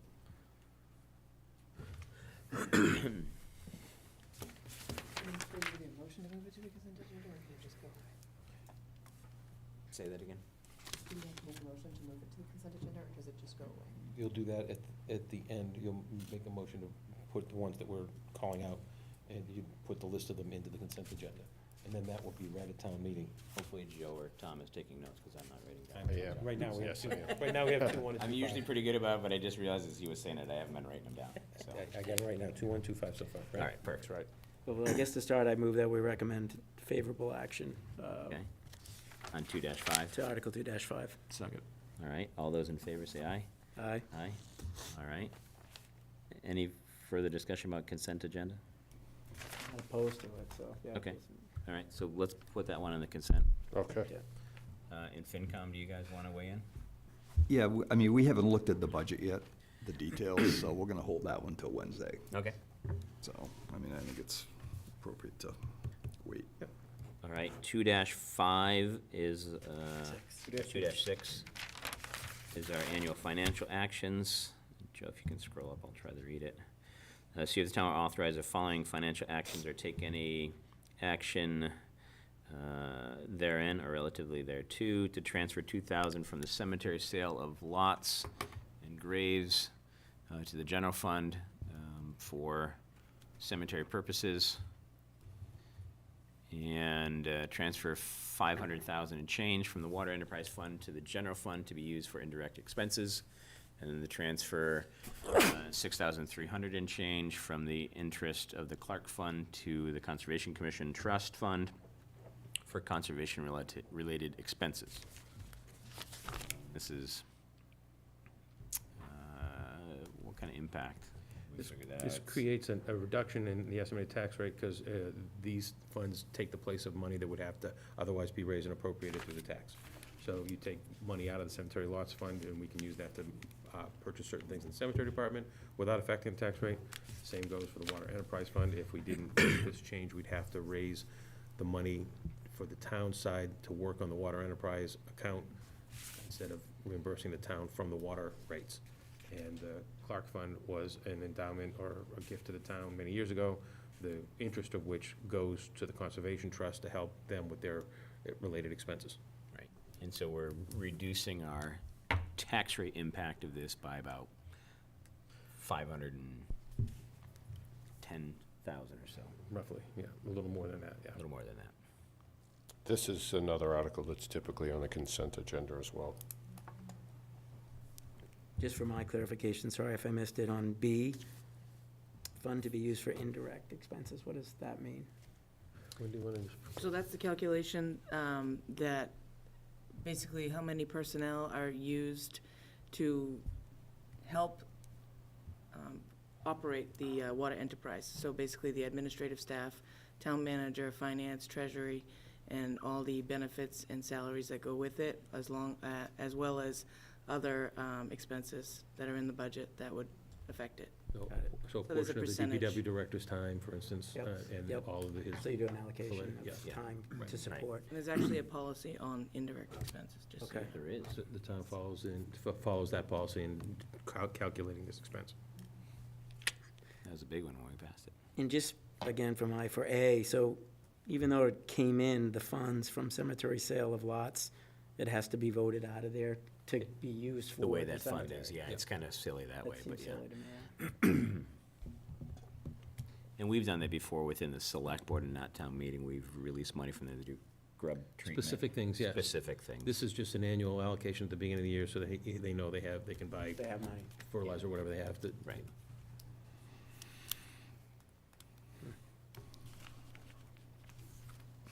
And the Concom money is somewhat administrative. I think they do help the school district pay for some field trips or something like that occasionally, if Yeah. I'm remembering it correctly. There's some program that they give money to the school to offset the cost for the students to participate in it. At least they used to. I think they still do. It's a pretty specific number, 6351, is that? It's the amount of balance, or accrued, is it- it's the It's the amount of interest. interest that accrued since last year. So it's the balance of the interest accrued, okay. All right, any further questions on this one? Somebody want to make a motion to recommend some type of action? Favorable, unfavorable recommendation? You're doing such a good job. All right, I move that we recommend favorable action for Article 2-6. All right. Seeing no further discussion, all those in favor say aye. Aye. All right, and then second question, do we want to include this as we have in the past on consent? I have no problem with that. Okay. Do we still put actions in consent? We put our recommendations in? Yes, in case Oh, somebody yeah. pulls it. It's In going to case be, somebody it's pulls it, printed in the okay. warrant, even though it's just consent is at the meeting, really. When they read the warrant, they're going to see our recommendation on it. Make sense? Yep. FinCom? Yeah, I think we should take a vote on this. It's I pretty, know what you're saying, but. pretty cut and Yeah, I dry. just thought they were all listed, like bulleted in there. I misunderstood. Entertain a motion to, I move that we recommend favorable action on Article 2-6. do we have a Second. second? And let's do a roll call. I see Harry. Harry Philip, aye? Alex, are you live and in person yet? Okay, John Prulich, aye. Christina Schenk Hargrove, aye. and John McGrath, aye. All right, Thank you. thank you. Article 2-7, the HDC. To see if the town will raise and appropriate the sum of, can you scroll up a little bit, Joe? Or down, whatever way we're going there. $58,000 to the Hamilton Development Corporation, or take any action therein or relatively thereto. The expected request is $58,000. This is another article that's typically been on the consent agenda. Yep, and this is our annual meals tax. Yep. Put into the Hamilton Development Corporation's kitty so that they can do downtown improvements, et cetera. Any history on how the 58,000 was calculated, or whether it should be relooked, or what the total in meals taxes we get, and what percent this is of that? The history of this has been a little bit all over the place. The will of the town meeting in 2010 was that the meals tax money be dedicated to the Hamilton Development Corp. Calculating what that should be each year has been a little bit difficult, and the number goes up and down. At one point, prior to my coming to town, the town had, just targeted a number that was around about what they were annually getting, and we're just putting it in every year.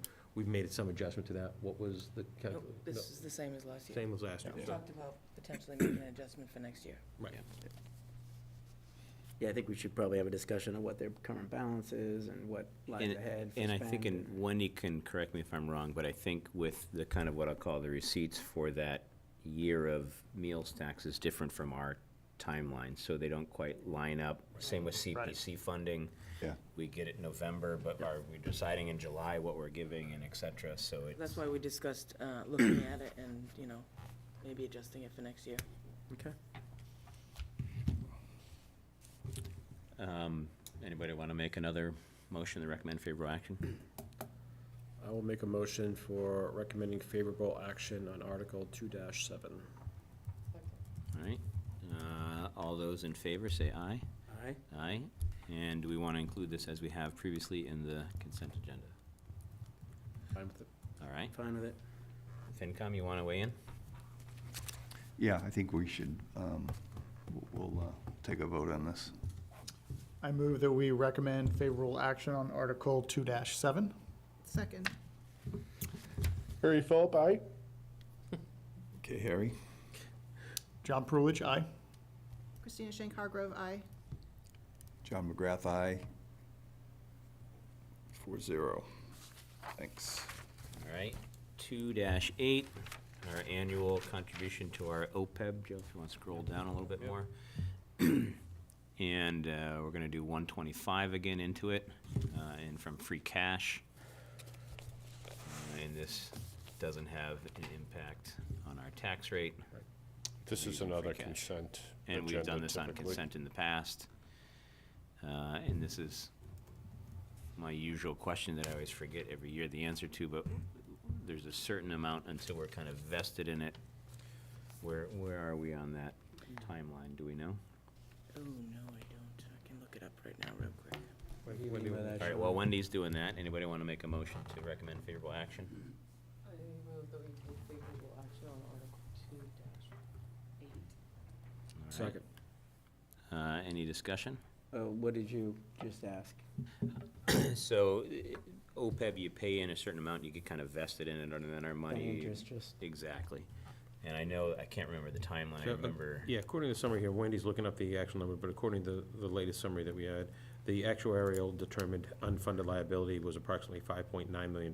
Yeah. The town has currently set aside $1.198 million, Right, so. so we're about a fifth in there. Yeah, we're Right. And I guess my almost a third. well, let's vote on it first. So all those in favor of favorable action recommendation, say aye. Aye. Aye, okay.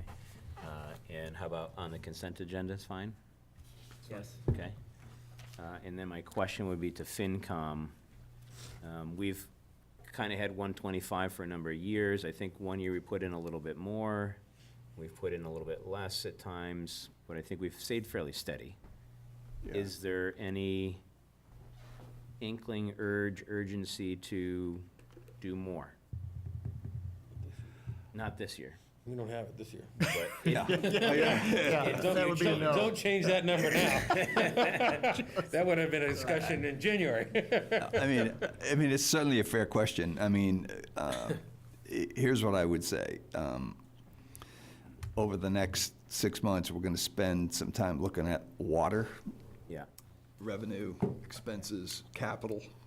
We could certainly take a look Yeah, I at mean, I this think as it's well. worth looking at that 125 a year investment and seeing what the run of it is till we get to our, $6 million Yeah. there, to see how long that's gonna take. At least we can get a prediction of, well, we're gonna be at this for the next 25 years at 125,000, and if we can throw in a couple 200,000s or something like that, what's that shrink on our, it's like paying off your bond, it's the same kind of thing. Yeah, that would be a good summer project for the FinCom to do, I mean, You looking for a What do you summer think, project? what was the last time we had an actuarial? Do you know? offhand?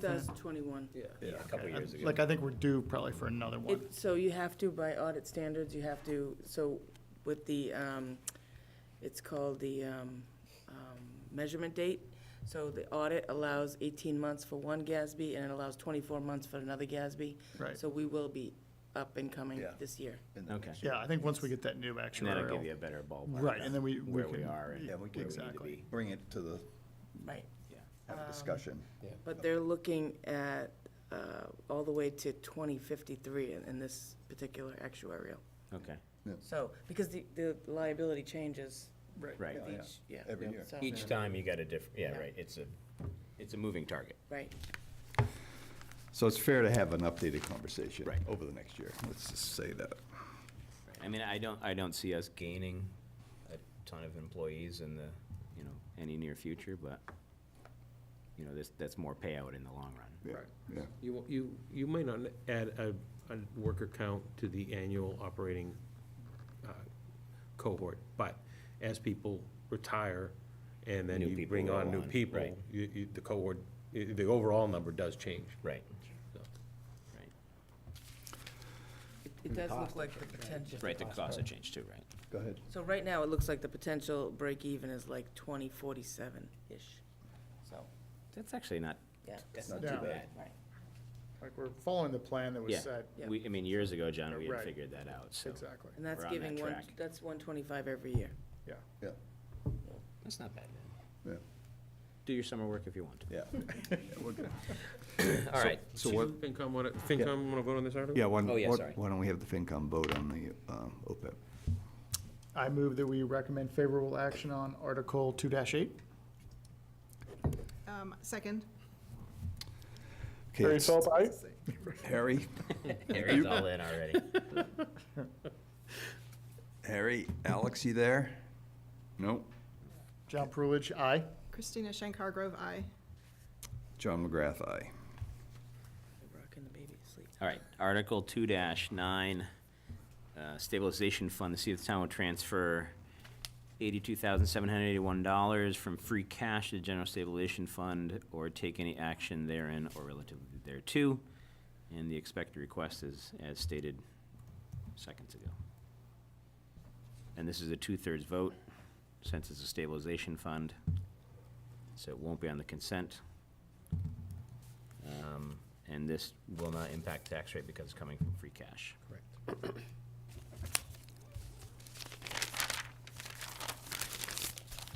I move that we recommend favorable action on Article 2-9. All right. Second by Second. Tom. Tom, go ahead. Because I just kind of have a question on Yeah. our current balance, and does it already meet our policy of 5%? So said it's that- nearly there. This is Sorry, like it's like nearly to there. top It's it a up. little over Yeah. 2 million, but this will just keep us, So the number moves every year. Every time the Right. budget goes up, then the amount that we have to have in stabilization goes up slightly. So it becomes kind of an annual appropriation. It fluctuates a little because every year, how much you have to adjust it by to get to meet the minimum. So So is that's the what we're trying to do. .02 to pretty much get us right at yeah, 5? pretty much. Yeah. All right. Applies. All right, all those in favor of recommending favorable action, say aye. Aye. Aye. FinCom? Move this one. Yeah, can I get a motion on the stabilization transfer? I move that the FinCom recommend favorable action on Article, is it 2-9 that we're Yeah. on? Yep. 2-9. Second. Harry? Harry Philip, aye. John Prulitsch, aye. Christina Shankar Grove, aye. John McGrath, aye. Can I just ask a quick question on this? Would it ever make sense to change the bylaws such that it's majority to put money in and then 2/3 take it out, such that we could put this on consent agenda in future years and not have to vote on it separately every year? So certainly you could, by statute, the statute was amended a while back to allow that monies paid into a stabilization fund are only subject to majority vote. Monies coming out are 2/3 vote, although they just changed that again, and I think it's, I don't recall what it was, but I know that they did change, that there's a difference between monies that are appropriated out of a general stabilization fund and a special purpose stabilization fund. One is now a majority, one is still a 2/3. So I will need to check to see specifically what that is at some point before town meetings start coming up, but I do know that that was a recent change made in December by the legislature. So I'd be happy to have us look at this for next year's annual town meeting. Yeah, I'd just love to have this on the consent agenda in the future. Yeah, no, I agree with Harry. If we can verify that simple majority, it'd be a lot easier. At least putting it into it. Taking it out is probably always gonna be 2/3. Yeah. It does make some sense to make it harder to spend Harder to money take out, than to yeah. save money. Yes, right, exactly. Especially if you have a policy on it. There you go. just In my blind personal default. life, it's way easier to spend money than it I is to know save that. money. It's your personal policy. Right. All right, Article 2-10. Did FinCom want to move on that one? Oh, They yeah. did. you Yeah, we right? did. Yeah. We got it. 2-10, to see if the town will transfer, am I in the right one here? Yeah, $235,000. $235,000 from free cash to stabilization, capital stabilization fund. Yep. Or take any action there on a relatively there too. And this is a 2/3 vote. It's not a CAO. So it's not a consent or simple majority. And again, this is coming for free cash, so it doesn't affect the tax rate. So you'll remember that last year, we took a sum of money from the capital stabilization fund to help offset the cost of the fire engine, according to our financial policies, and with the promise that we made at the town meeting last year, we would try our best to repay that over the next 2 fiscal years. So this is half of what we borrowed, so that we can try to meet that obligation, that promise. Do you have? Wendy says she wants to disagree with me in public. Well, let's hear I it don't then. like disagreeing with you, Joe. Sorry. I just don't want you to mislead anybody. Sorry. Let me rephrase that. I was advised previously that we were required to try to repay it in 2 years. Yeah. And that was what we said on the floor of town meeting last year, that we would repay it in 2 years. Yeah. A new reading of our financial policy on capital stabilization indicates that we don't have to pay it within 2 years. But Right. as we did say that we would, We will. I'm doing our best to make sure we do. Is that better? I include the 50. I just wasn't here. That's good. Okay. Apologize for misspeaking. Well done. So do we have a balance that's in our capital stabilization fund? We do. That will contradict what Joe just said, though. So the total reserve expectation is 1.6 million, and the total balance is 900,000. So there's actually a $700,000 deficit. Oh. So that's So why. we're gonna need to take more next year. That's Okay. why. That's fine. So we'll have to transfer a little bit more next Yes. year. All right. And that's So that supports at least this 235 then, as an explanation as well. right, right. Got it. All right, so if the select board wants to make a motion to recommend favorable action on putting money back in that fund, I move that we recommend favorable action on Article 2-10. all right? All those in favor, say aye. Aye. All right. FinCom? Okay. Let's do it, FinCom. I move that the FinCom recommend favorable action on Article 2-10. Second. Harry Philip, aye. John Pruitt, aye. Christina Shankar Grove, aye. John McGrath, aye. Alex, you're not there, right? Okay, just checking. All right, 2-11, Athletic Field Stabilization Fund. This is to see if the town will transfer, we don't have an amount here. We'll just, I'd like to recommend that the select board consider withdrawing, or removing this article from the warrant. That's one of the reasons that I said you might want to reopen the warrant to be able to remove articles. As the FinCom alluded to through Mr. McGrath at the last meeting, the amount of money that's in there, in the account, is currently earning a better interest rate than what the district is paying in interest on the bonds they've taken out.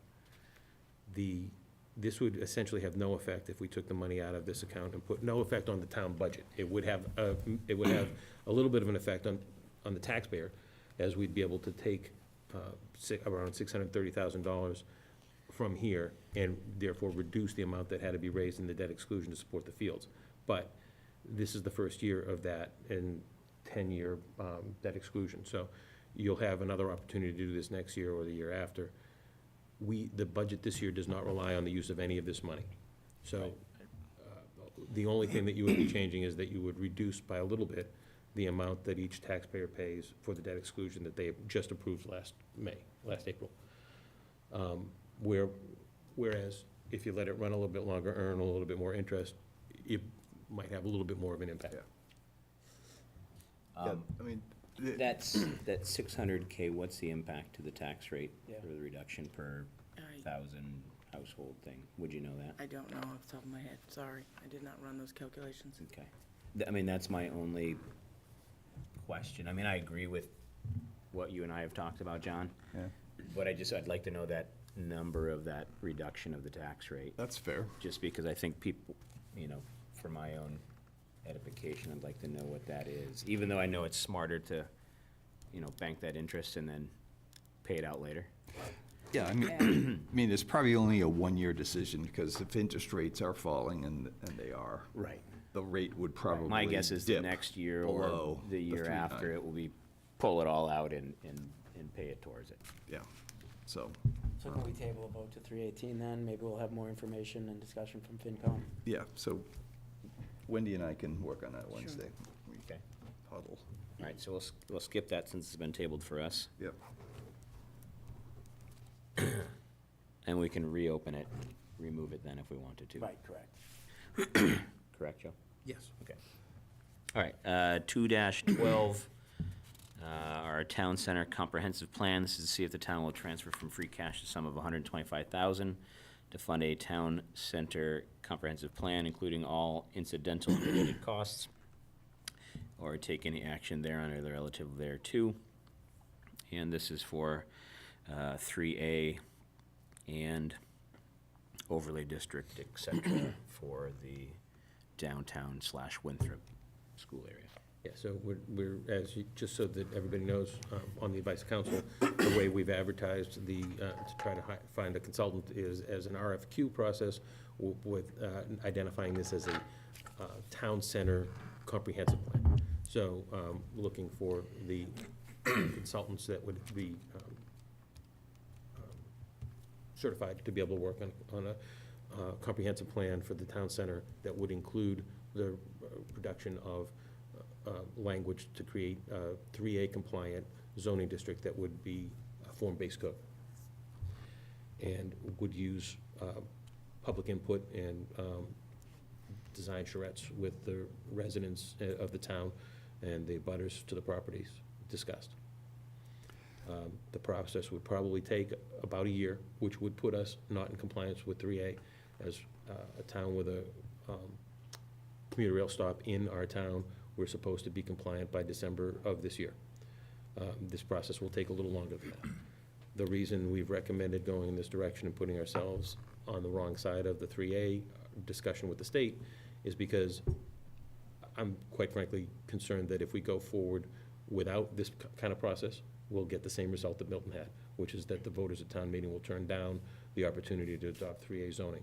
So I think that has far greater implications than if we tell the state that we're working on developing a plan that will get great community support at town meeting.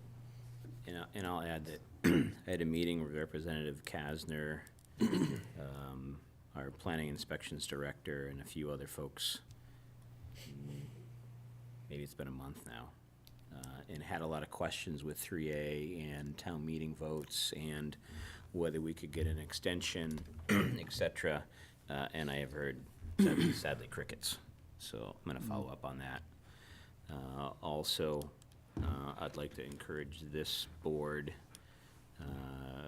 to work with Joe and Tom who are on the school building stuff, that we look at maybe making a decision on recommending either the Cutler or Winthrop site when we look at those options.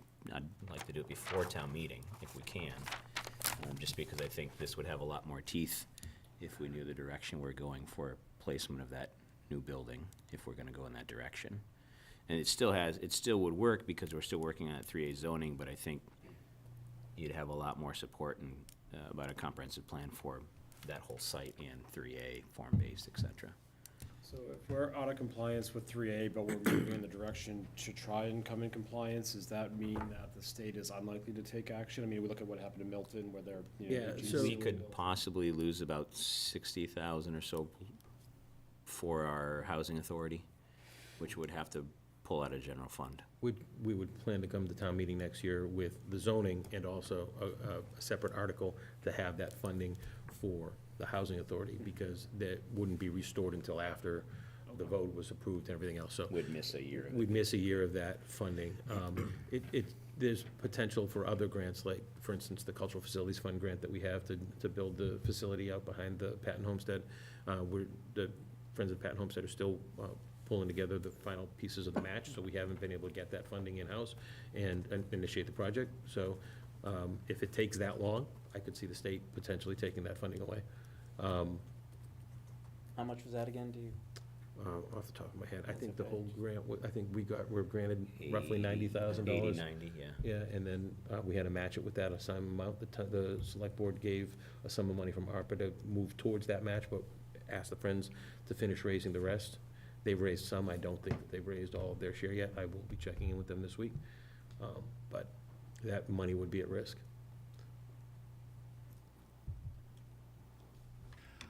May I ask a question? I didn't really want everybody to, of the $500,000 we've spent on consultants and plans in the last 4 years, how much of that has had a meaningful and strategic impact on the choices that we have made and the process by which we've gone through to come to those choices? That's a good question. It is That's a a good good- question. I just feel like it's a lot, 125 or 250, to not actually get where we're trying to go. Well, I think I can speak to a couple kind of ones, not all of them, but I think for the Patton Park Master Plan, that's been very helpful for future direction of the park. You know, we haven't put any capital towards it yet, but we will in the future, and I think the issue and why we wanted to do that plan for the park was because it's been fairly piecemeal over the existence of it, and so it's very disjointed, and people love to use it, but it's not very user-friendly. And so this helps guide us on those capital investments when we do them, which I think is very valuable, instead of just willy-nilly. And we just invested in our master plan, which you were part of as well. And that's wrapping up. Which is why I asked. Which is for me. Which is why we asked, but now we're getting to the end of it where we have the kind of recommendations, and Bill, you can speak to this on Yeah, kind no, of I think that's gonna be implementation a of it, useful right? document going down the road. I think we're about to wrap it up, likely, I think we meet on the 13th of this month, and it's gonna go to the planning board, and then, they're really gonna sink their teeth into it, and that's where I expect a lot of back and forth. Now, how the departments use it, it went, Joe and team had a meeting, with Barrett and company, and, so they're working on the implementation of it. So it's a tool. I think that will be a useful one if used, but I agree with you. There's been a lot of plans. We've got other plans there's a housing production plans, and there's probably required stuff too, but there's a lot of 200,000 here and there that Yeah. we and the schools have Right, spent. and to your point with the housing production plan, that's was it every 3 or 5 years? on 5 that? years, required. every 5 years, and it's That's required. Basically, that's a requirement. We've been out of compliance with it before, and Sure. it's That's come what back I to bite thought. us a bit. And I think the other one that I think has fallen short is our Gordon Seminary consultants. That one is, that's, I think that that one, the use of that planning document wasn't completely within our control. And the reason it hasn't lived up to its potential is because the recommendations, though the town was willing and able to follow them, were not something that all the parties involved embraced. Yeah, I mean, I feel like it's gonna be the same 10 to 12 people providing the inputs. I don't know. I No, I don't hear what really you're wanna, saying. I don't wanna lay in front of the train, but I'm like, we haven't cracked the code on engagement on these things, and we certainly haven't cracked the code on the engagement of the folks who end up having thoughts and feelings. right. And I just, for some reason, this one strikes me as particularly challenging. I also think it's gonna be one that comes back asking for another We won't have time. I just- We won't have time. I We've mean, got a short runway here on that. And I think the thing is, that the worry is that with or without this money, whatever plan we come through, it could crash and burn at town meeting. Well, I also worry that because it's like lightly conflated with the school building thing, we're not actually gonna be able to give them a body of, like the true parameters of the project. And that because those things aren't working, it's like, there's gonna be these huge assumptions that like, a school's gonna go here, maybe not. And how does that actually work, that we spend all this money and then like, if, God forbid, the opposition for one, I don't know, are we throwing good money after Well, questionable money? And that's part of the reason why I'd like to have a decision before town meeting about where the school's gonna go. Or, you know, what style of project, whether it's gonna be all at Cutler, whether it's gonna be all at Winthrop, whether it's gonna be both, or whatever Yeah. combination the consultants and the working group come back to us with. I think that's really something we need to What's the iron date out. that the building committee makes, or the school makes a recommendation? they need a decision by May, so. Yeah, it's after town meeting. It's after I town, mean, but- Hamilton controls the location of the new school. Yeah, That's just That's the point bottom blank. And we've already estimated potential revenue for the Winthrop school site, and we're prepared to mention that at town meeting. So, Have we gone over that? Has the board seen that? we haven't yet. no, I That would mean, be of interest for, yeah, I mean, before we we'll, would make a recommendation. well, we were happy to do that, but, So I think this'll likely, depending on the chair, Yeah. this will likely be on the agenda either on the next meeting on the 18th or on Monday, April 1st. And yeah, I more think it than would be happy to. great to have FinCom let us know what you've been working on so that the board has all the information they need. Sure, we can do that. I mean, yeah, we shared it with all the taxpayers last year, all right?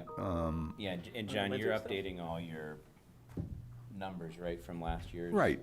Yeah, I mean, so the capital right now that's sitting in front of the school and the town is anywhere between 83 and 181 million dollars, depending on how big the school is. All right? If you go at the high end of the school, you're up at $1,500 a year for an average size homeowner, right? Yep. So I'll finalize this and prepare the same exhibit we prepared. Yeah, no, I just don't recall seeing offsets based Yeah. on revenue Yeah, opportunities. and I haven't, location. the offsets is probably $22 million over 30 years, something like that, if you developed that site. So I'll put that on the, document. Again, this is good faith estimates Yeah, no, understood. over, So the point is, just to quickly comment on Carolyn's point, you really need to have some professional, consultants augment the staff of the town, because none of us have time or expertise to do it. I've thought the same thing you've mentioned is, we're spending a fair amount of money, but I think you really need to bring some smart people in who know how to do this stuff. Speaking of smart people, Jay Butler, you got your hand raised? Nice one. Yeah, my question on this 2-12, how come there's no mention of the MBTA communities law? That's a fairly well-mentioned topic, and yet it doesn't say that in this article. Yeah, I think, Joe, you want to speak to that? Yeah, well, I would say that the article is to see if the town will transfer free cash for the sum, blah, blah, blah. We can certainly add, the brief summary here isn't built out yet, and I think that we would add into the brief summary what the plan for the 125,000 is. I would add that one of the things that actually has me a little bit more optimistic about this process is that both the planning board and the Hamilton Development Corporation have backed the idea and support it and are engaged in helping get it through. So those two boards have their own, I guess, constituencies that they could bring to the table. So in terms of actively engaging the public, you'd at least be able to get a little bit more buy-in or advancement from the business community and from the folks in town who tend to pay attention to zoning. And when you guys were talking about 3A, that's That's what that was, right? That's what Jay's referring to, Yeah. yeah. So Jay, you're saying write it up and put it in there so people are going to read it? Noted, I will do that. Yeah. And that might Full help- disclosure. Yeah. Might help with getting an point. extension on a timeline if it's in the narrative of. Yeah. Yeah. And I would say if we can, maybe a conversation with HDC or planning board, or one of us stand up at the meeting, say HDC and planning board support this as well, besides finance advisory and select board. So you've got 4 boards saying they're in favor of it, instead of just the 2 of us. And they're really the ones that are gonna be directly impacted by it. I mean, we're all gonna be directly impacted by it, but they're the ones that are gonna be carrying the weight of it. So expected request, 125. We won't ask for more than That's that. The HDC has agreed to offer up to $25,000, so the total budget for the project could be about $150,000. So they have agreed on 25,000? Yes. And why is it a warrant article? It's in the budget, so are we doing it just for transparency? Yeah, I think it's more transparency. I mean, Okay. I was just curious.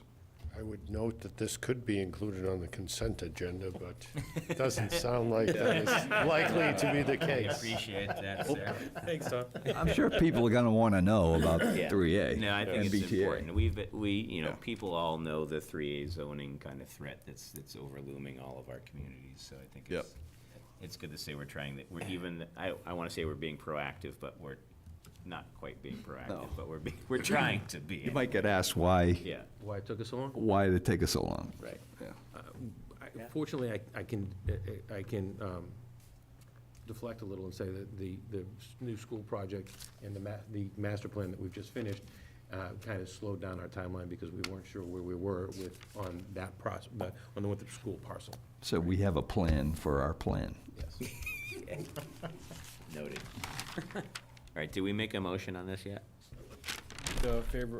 Make a motion for favorable recommendation on Article 2-12. All right, Second. all right. All those in favor say aye. Aye. Aye, all right. FinCom, FinCom, you want to say something? I move that the FinCom vote favorable action on Article 2-12. Second? and roll call. Harry Philip, aye. John Prulich, aye. Christina Shank Hargrove, aye. And John McGrath, aye. Alex, you there? No. I think we lost him. Great, thank you. All right, Article 2 dash, go ahead. I was gonna ask, is it a big deal to take one out of order? Yeah, which one? Well, I think Mr. Knudsen has to leave, and he was here for 3-1. Jamie, Yes, he's hungry, he didn't have dinner, You gotta have dinner and basketball, is that what's going on? so I just thought maybe we. So would the boards be okay if we took a little bit out of order here for Mr. Knudsen's Sure. agenda? How nice for you that you get to go eat. I just like having you around. so, All right, so if no one's opposed to it, we'll move on to 3-1, resolution state flag and seal. And this is, to see if the town will vote to approve a resolution in support of changing the state flag and the seal of the Commonwealth of our great state of Massachusetts, set forth in Appendix G, or take any action there and relatively thereto. This obviously has no impact on the tax rate, but this is just talking about the state seal and the state flag that Mr. Knudsen and others in the Commonwealth believe that is antiquated and not inclusive. And at the state level, there's been a couple of committees over the years that have agreed with Mr. Knudsen and the Human Rights Commission's opinion on it, but they haven't moved any farther than that they think it should be changed. Jamie, do you want to say anything else? I mean, you've been here all this time. I'd hate to have you not say anything. I mean, I don't know that I need to say anything more than I've said at past meetings. It's just a recommendation to the legislature, right?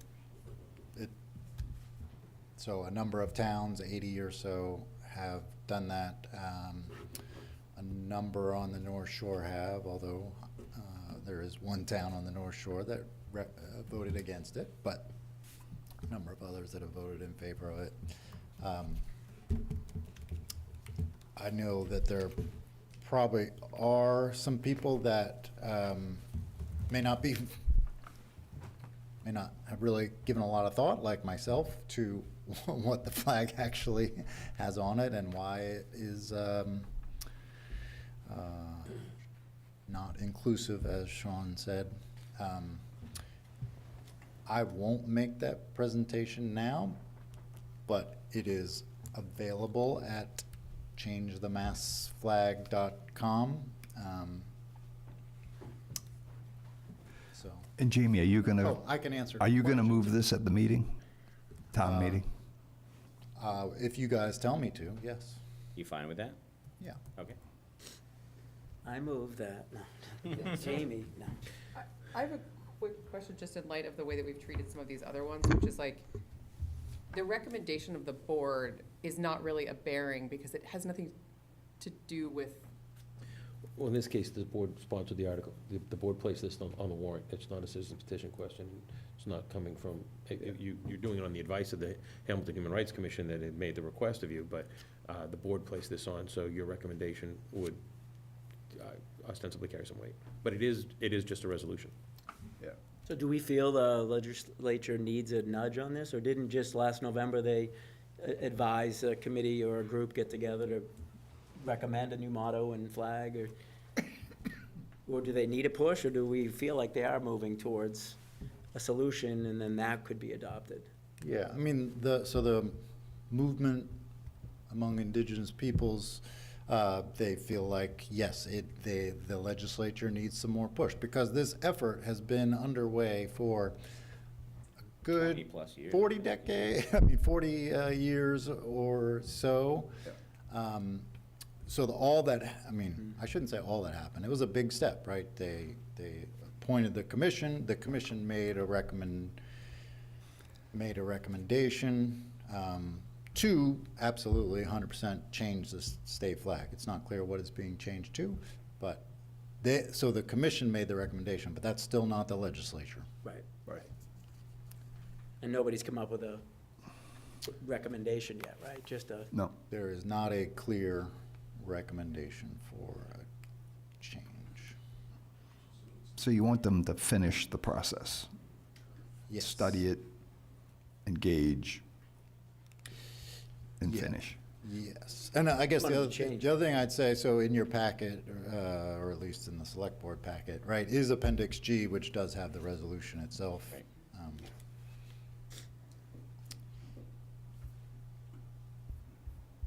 all right. Yeah, I mean, T. Caroline, your point, though, I do think it's the type of article that, yes, we put it on there, but in interest of allowing our constituents, the community, to voice their opinion on it.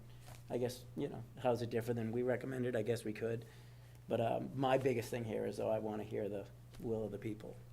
Yeah, it does feel like it just, I'm not like, we will still personally vote, and Yep. I personally, but I'm like, does the board need to have, like, I don't know, it seems like we're basically saying, like, So, well, Everyone vote. I would say that we would, my opinion is that we would recommend favorable action on this because we're in effect sponsoring it. Okay. It would seem weird if we didn't recommend any favorable action on it or whatever. I mean, I agree that we want the will of the people to be heard, but we're sponsoring it, so it would seem a little awkward. I don't know what you would say. Could I offer to that, for instance, 2 years ago, when the town had adopted the resolution to become a net zero carbon community by 2040, that was also offered by the select board. The board chose to do that rather than wait for the citizens group to put it together, a citizens petition, and you did vote to recommend favorable action on it. yeah. Good And again, example. that one though, I don't, we all want to get out of here. That one though, it's like our town, it's in the interest of our town, we're doing this thing, We had to and we're implement saying things to like, do it. yeah, like there's implementation, there's things Yeah. we do as a Yeah. government, whereas this one's sort of like, we're saying like, does the town of Hamilton want to support this? We're asking the question. Right. And if y'all say yes, we're gonna go forward. If y'all say Yeah. no, we're not. I have no problem putting recommendation. It just seems strange in our capacity that we're using our personal opinions about the flag in that way. I don't know. Because there's no action for us to move this forward other than A letter. voicing our opinion. We could do, yeah. But speaking as a citizen, you folks were elected to represent the taxpayers, and we appreciate your learned opinions. Yeah, that was. It's a little scary, but. But I mean, that's. Yeah, no, that's totally fine. And I think I was just splitting hairs, that there's certain ones where sometimes I feel like we're saying to the citizens, this is a thing that, in our learned opinion, is the right thing and let's do it. And then there's other things where we're saying, this has come to us and we want your opinion, and if you want it, we will do it. But again, go forth. We'll do. May I say two things on that? Respectfully, I'd say that it is very much something that I think the select board should make a recommendation on, that it's important as to the type of community that we are. And number two, I'd rather have you take it off the warrant than either recommend unfavorable or take, say I'm not giving any recommendation. Yeah. That's me personally, I'm not necessarily it's making speaking a for the different kind of whole statement. Human Rights Commission on that, just my, Your personal. You want the town to stand behind this recommendation. yes. We are the town leaders. That's totally fair. Very fair. If you don't think it's important, take it off the warrant. All right. So, here we are. Well, I move that we recommend favorable action on 3-1. Second. All There's right. two, right? No? Do I have it wrong? Dash Yeah, one. you're right. 3-1. All right. Any further discussion? Nope. All right. All those in favor say aye. Yep. Ayes have it. Unanimous. FinCom, do you care to weigh in on this?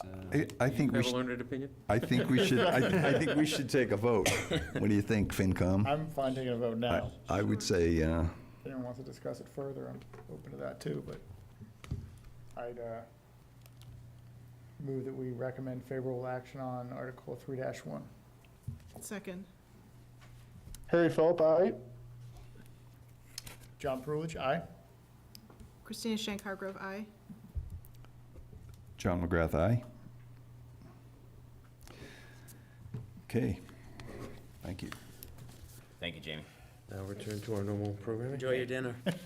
Back to, Yeah, we We gotta have get Jay Butler. 13. and we've got, back to Mr. Butler here. We've got our CPC articles. Where are we here? Article 2-13. 2-13, which is our overall community preservation budget. And I'll kind of just go through all of them, then we can discuss each. The Community Preservation Affordable Housing Trust Grant, Community Preservation Housing Production Plan Grant, Community Preservation Antique Fire Truck Building, and is that it? That's it. And Jay, while we've got you on the line, do you want to relay the CPC's recommendations, even though I already know what they are? Well, every one of them was unanimous, 6-0. There you go. That's an efficient board right there. Yeah. And as Mr. Butler knows and council knows, we had a few things in Wendy that was kind of like housekeeping stuff that I think Yes. is part of this. We'll address, yes, where the funds are gonna come from. Right. That will all be in the Appendix F of the first Article 213, correct? So, in Appendix F, there was, I was missing a couple of numbers when I put it together, and there was one item that I had a question on, so we'll just need to clarify that. But at the time when I put the warrant together, we were missing the number for the administrative costs, so that will need to be inserted if it hasn't been. Wendy will give you that now. Okay. It's, the administrative expenses is $30,195.12. Okay. Okay, and then, there was a figure for the town hall debt service as well that needed to be included. $345,424.31. We're getting that from two places. Two places, right. So that's the housekeeping we do have to do. We have to say which fund it's coming from. Right, So okay. we'll work that out. And just for folks at home and folks here, if we're speaking gibberish to you, it's because the CPC budget, I mean, we've got kind of one number of funds, but within that amount of funds, we have these, as we like to call them, buckets for historic preservation, open space and recreation, and historic preservation, and then we have an admin, and whatever doesn't get paid out, we have to pay a certain amount of each of those accounts for our grants, and then if it isn't, it goes into kind of a general fund within our budget, and so there's a lot of moving parts and numbers depending where things come from, and over the years, depending where we're pulling the money from, which bucket, sometimes it gets a little confusing, and this is kind of cleanup of some of those items to make sure things are coming from the right places. So with respect to the town hall project, are we going to include it in the CPC budget article, or is that gonna be a separate article? I think our feeling was that you had recommended it to be part of the budget article, so.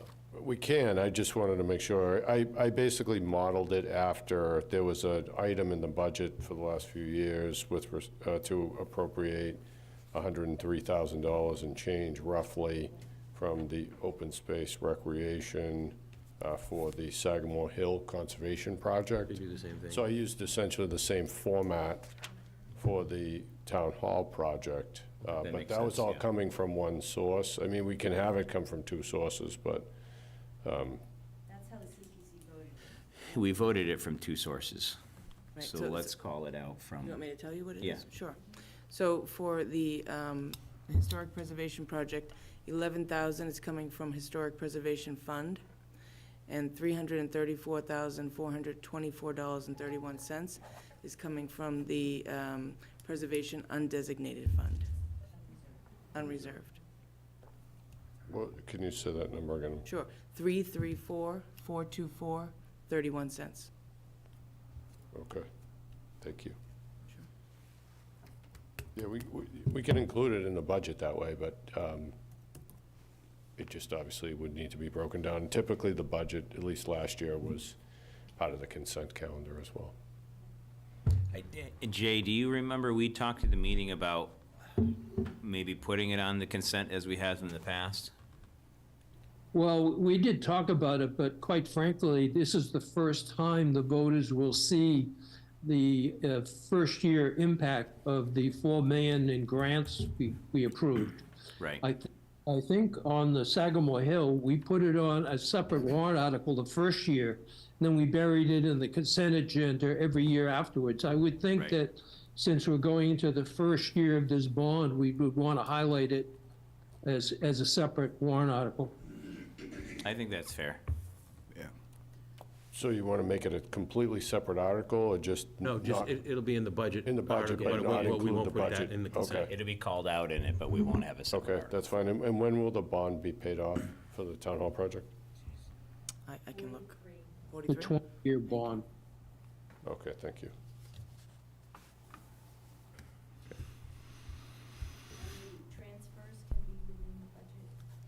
They can, that was the other question that I had in the notes that I received. There was an indication that there was gonna be a transfer of $22,000 from unreserved, so I wasn't sure what that was and where it was going. That was the difference. So Jay, did you want to speak to this?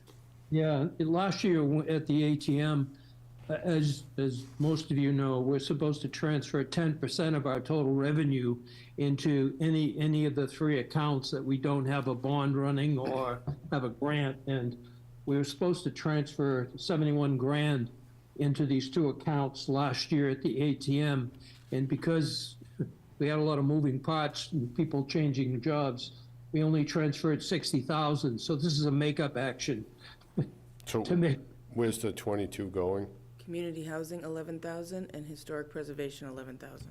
Yeah. There's nothing going into open space and recreation Because of the bond. because of the Bond bond. on Sagamore. This is a makeup action from a clerical error last year. Right, this is just housekeeping.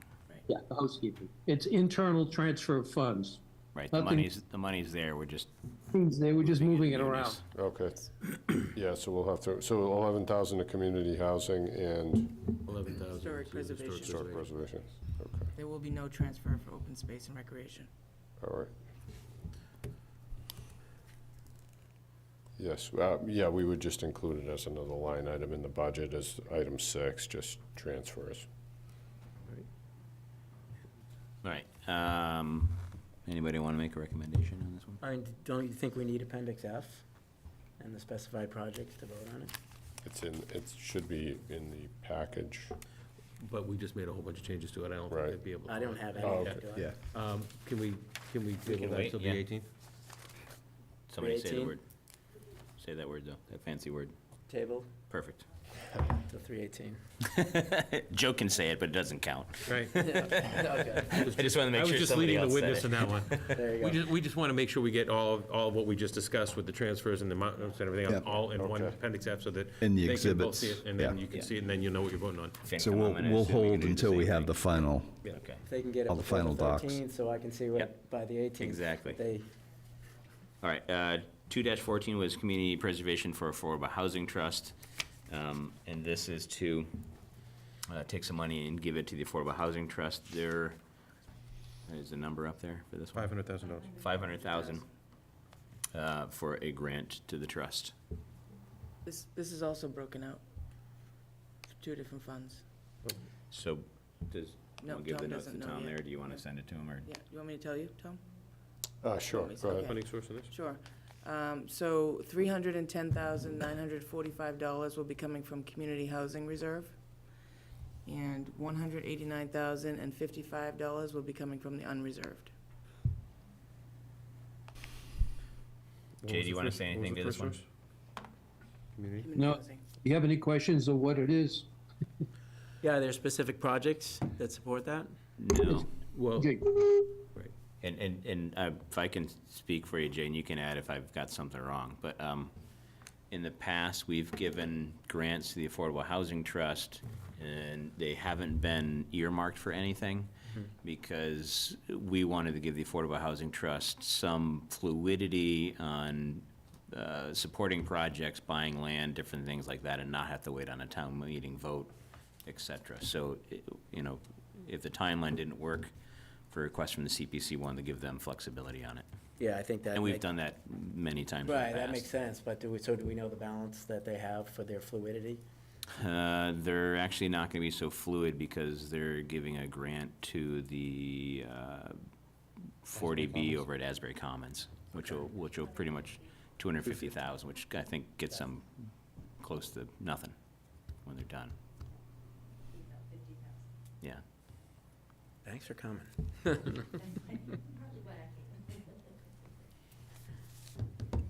So any other questions on that? Jay, did I miss anything on that? No, just that the genesis for the Affordable Housing Trust to ask for this money is their intent to use it to help support Asbury Commons, the Right, so, new affordable apartment complex being developed as a 40B on Asbury Street. right, so Harbor Lake Community Partners had come to the CPC asking for roughly $1 million, but we didn't have it. So we gave them what we could, and then the Affordable Housing Trust giving them another 250, so they're getting about 750 total instead of $1 million they wanted. So we think all this 5 will go to that, we think? All of it will, yeah. Okay, so 750 out of the million will, Yep. okay. Yep. So anybody want to make a motion on this? I move that we we recommend approval action on Article 2-14. Second. All right, all those in favor, say aye. Aye. Aye. FinCom will take a vote. Jay had come to our meeting last week and walked us through everything, so I think we can vote on these 3. Can we get a motion? I move that we recommend favorable action on Article 2-14. 14. Yep. Second. Thanks. Harry Philip, aye. John Perulich, aye. Christina Shank Hargrove, aye. And John McGrath, aye. All right, Housing Production Plan Grant from the CPC. This is for, I believe it's $40,000, is that right? Yes. $40,000, and this will go to update our housing production plan.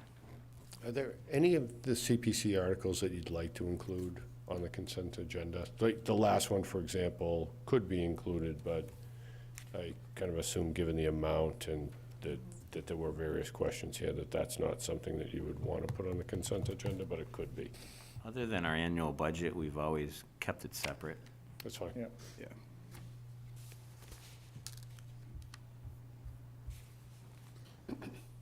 Any questions on the affordable housing production plan? If somebody doesn't have any, they could make a motion so we could move this along.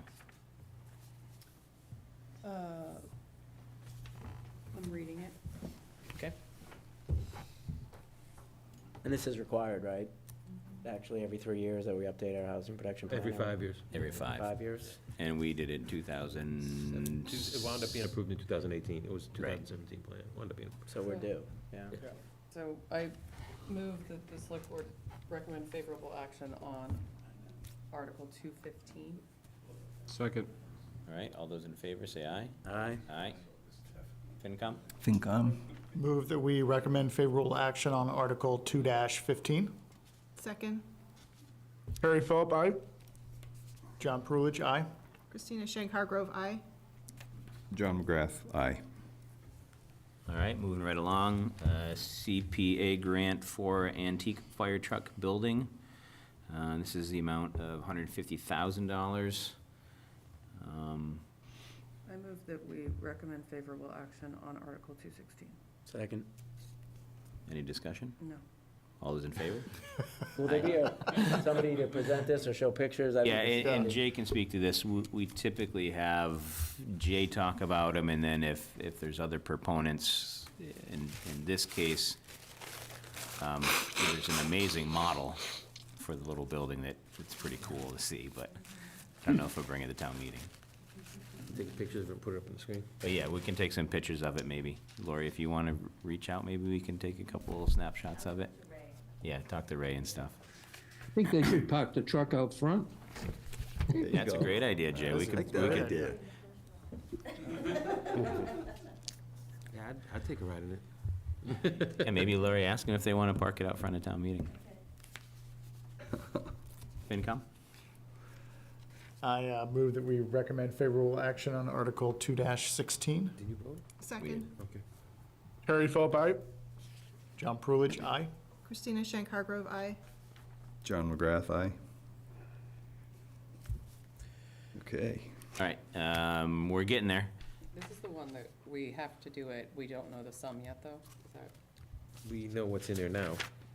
We don't know what it's gonna be. It's $7,719.33 this year. It's what we currently have received in opioid settlement funds. What was the number, Joe? $7,719.33. 33 cents. Joe, could you do a quick recap on this? Yeah, just so it is Article 2-17, to see if the town will vote in accordance with provisions of Chapter 77 of the Acts of 2023 and transfer blah blah from the opioid special revenue fund. So last year, the town, like many towns in the state of Massachusetts, started receiving funds from settlement with the opioid companies over the increase in opioid addiction and the way that those companies were marketing their drugs. As part of that, the settlement required that the funds could only be spent in a certain way. We've been waiting for about a year for DLS to tell us how to kind of account for those funds, because there are only certain things we can spend on them. We finally got guidance from DLS this last month or so, recommending that we set up a separate special revenue fund for the money to go into, and that it be designated that only certain things could be expended out of it, and therefore it wouldn't require annual action by town meeting. Is that correct, right? Yeah. So this is the establishment of that fund. It's considered a best practice for us to do it this way. We have sequestered the funds within the general fund until now, and so this will now put those funds into a very transparent way, so when we get our annual payments. And our belief is that over the 10 or 15 years of these settlements getting paid out to towns, Hamilton's only gonna get around $45,000 to $60,000. We're not expecting any more than that. We got about $7,700 last year. The payments will go down over time, so this gives the Department of Health, Public Health Department, a fund to attack the opioid addiction problem In town, right. in town, so. So this is not a spending article, this is just. This is the No. establishment of, it's to Right. create the fund, and then the terms of the fund allow the Department of Health, with the town manager's approval, to spend the funds on things that are specifically allowed to be spent on. Right, it's essentially an accounting issue, so it allows the creation of a separate fund for the purposes of receiving any settlement monies from the opioid settlement. There's very specific guidance in the settlement documents as well as from the Attorney General's office with respect to what those funds can be expended for. And it just makes the accounting for that more simpler. And my recollection too is that you do not need further town meeting authorization to expend those funds for those purposes once they're in that special account. So, Thanks, Joe. without this fund, all funds are general funds, are general fund funds. We got a So town meeting vote. then you need to appropriate them through town meeting. So this streamlines that process, so if we get a sum of money, and say we get 10 or 15,000 built up after a couple of years in, the public health department identifies something that could dramatically help the way we treat opioid illness in the community. They have the flexibility to do that because the funds are there and it's not a general fund appropriation. Thanks, Joe. And this could be a consent agenda item if you wanted it to be. That sounds like an excellent idea, Tom. You want to make a Thank you. motion? Yeah, I move that the select board recommend favorable action on Article 2-17. Second? All those in favor? Aye. Consent agenda? Yes. Yes. Yes. We've FinCom? gone. Oh, sorry, FinCom. FinCom want to do this? I move that we recommend favorable action on Article 2-17. Second, Harry Philip, aye. John Brulich, aye. Christina Schenk Hargrove, aye. And it does say CPC in there as well, but that was a typo. It was just when I was recopying the recommendation from a prior article. John McGrath, aye. Good. Thank you. All right, Thanks, Tom. 3-2, acceptance of general law, chapter 32, subsection 4, parentheses 2, parentheses B.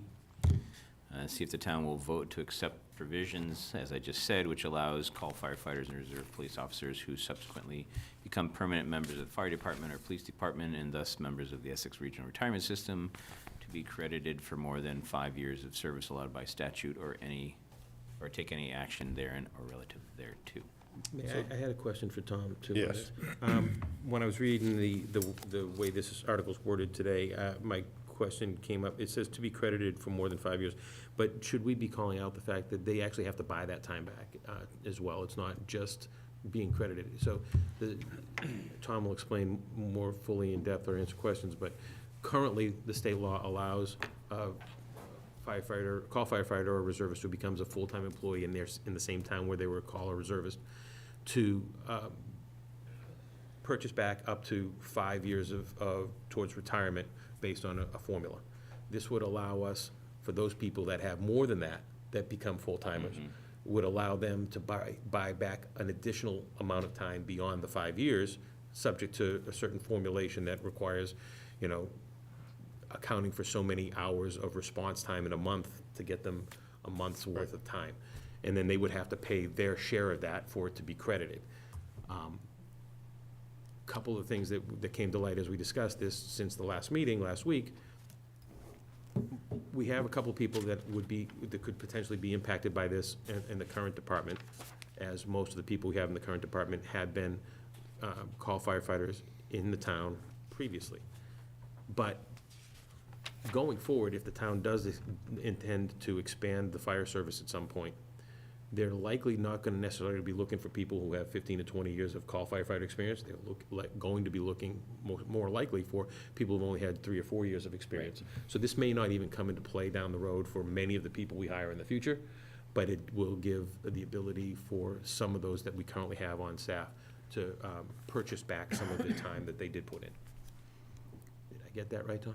Yes, so this was when we talked about it at the last meeting, and I had indicated that Tim Zessen, who's one of my colleagues who works in the labor and employment area, was away on vacation, so I had waiting to get some feedback from him. So essentially, if by accepting this statute, which I understand the Essex Regional Retirement System also has to take action, which according to the website, they haven't, although Joe indicated that they have contacted him, and other folks have contacted him to say that they actually have taken whatever action they needed to take. But essentially, under the statute, if you are a call firefighter or reserve police officer and you get hired by that town department, you can buy back up to 5 years automatically by statute. There's no local action that's required in order to allow that to happen.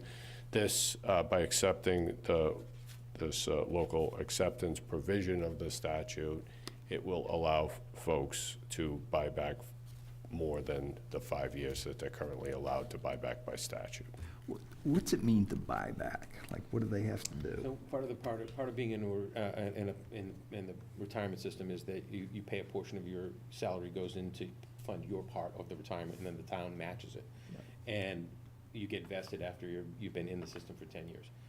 Call firefighters and reservists, because they're not full-time, aren't allowed that option. So once they become full-time, if they can account for the number of hours that would require the accrual of hours toward retirement, they can pay that out of their own pocket, the share that they would have paid if they'd been employed full-time. They can pay out of their own pocket to buy that time back. And then the town would then become, obligated to meet its response on the other end when they retire. But Yeah. So there is a financial impact, obviously, to the town associated with this. It's not just completely funded by the individual, but it does allow somebody, and there's a formula. Yeah, there's the How they matrix. It's not calculated like it, if you've but- been a call for 5 years, you get 5 years credit. Right, it It's depends on how many You have to answer a calls certain you- number of calls and be, there's a whole ratio you have to have there. done work and accrue it. So, 10 years of service on the call fire department might only result in 4 or 5 years of accruals, depending on how part-time you really work. So, Thanks. So, sorry if I don't understand it. Thank you for asking that question. Has it grown in scope or participation in the last week since we discussed it? Based on feedback? I'm sorry. Has it grown in scope and impact to the town now from what the initial intent was? I don't think it's grown in scope from what the initial intent was, and since last week, if anything, I feel more comfortable that this isn't gonna necessarily be something that financially burdens us down the road. As I said, at this point, if the town is seeking to, at some point in the next couple of years, seeking to expand the full-time fire force, we're not gonna be looking for people who've been on the call fire force for 20 or 25 years already, because those people would be much older and would be looking to rebuild the department, or build a new department with younger folks, so they're not gonna be likely the best candidates. We're gonna wind up by, hiring somebody that maybe is on the call department, but only has been for 4 or 5 years. Right, or fresh out of the academy, something like that. So it's not likely that it's gonna be a large, problem for us down the road. We know that we have a couple people that might be eligible for it under the current, and then we have a couple people who were call firefighters, but they were call firefighters in a different town. So they wouldn't be eligible. It doesn't count. It's gotta be here. Got it. And we've got about, 27? 27, I think, call firefighters right now.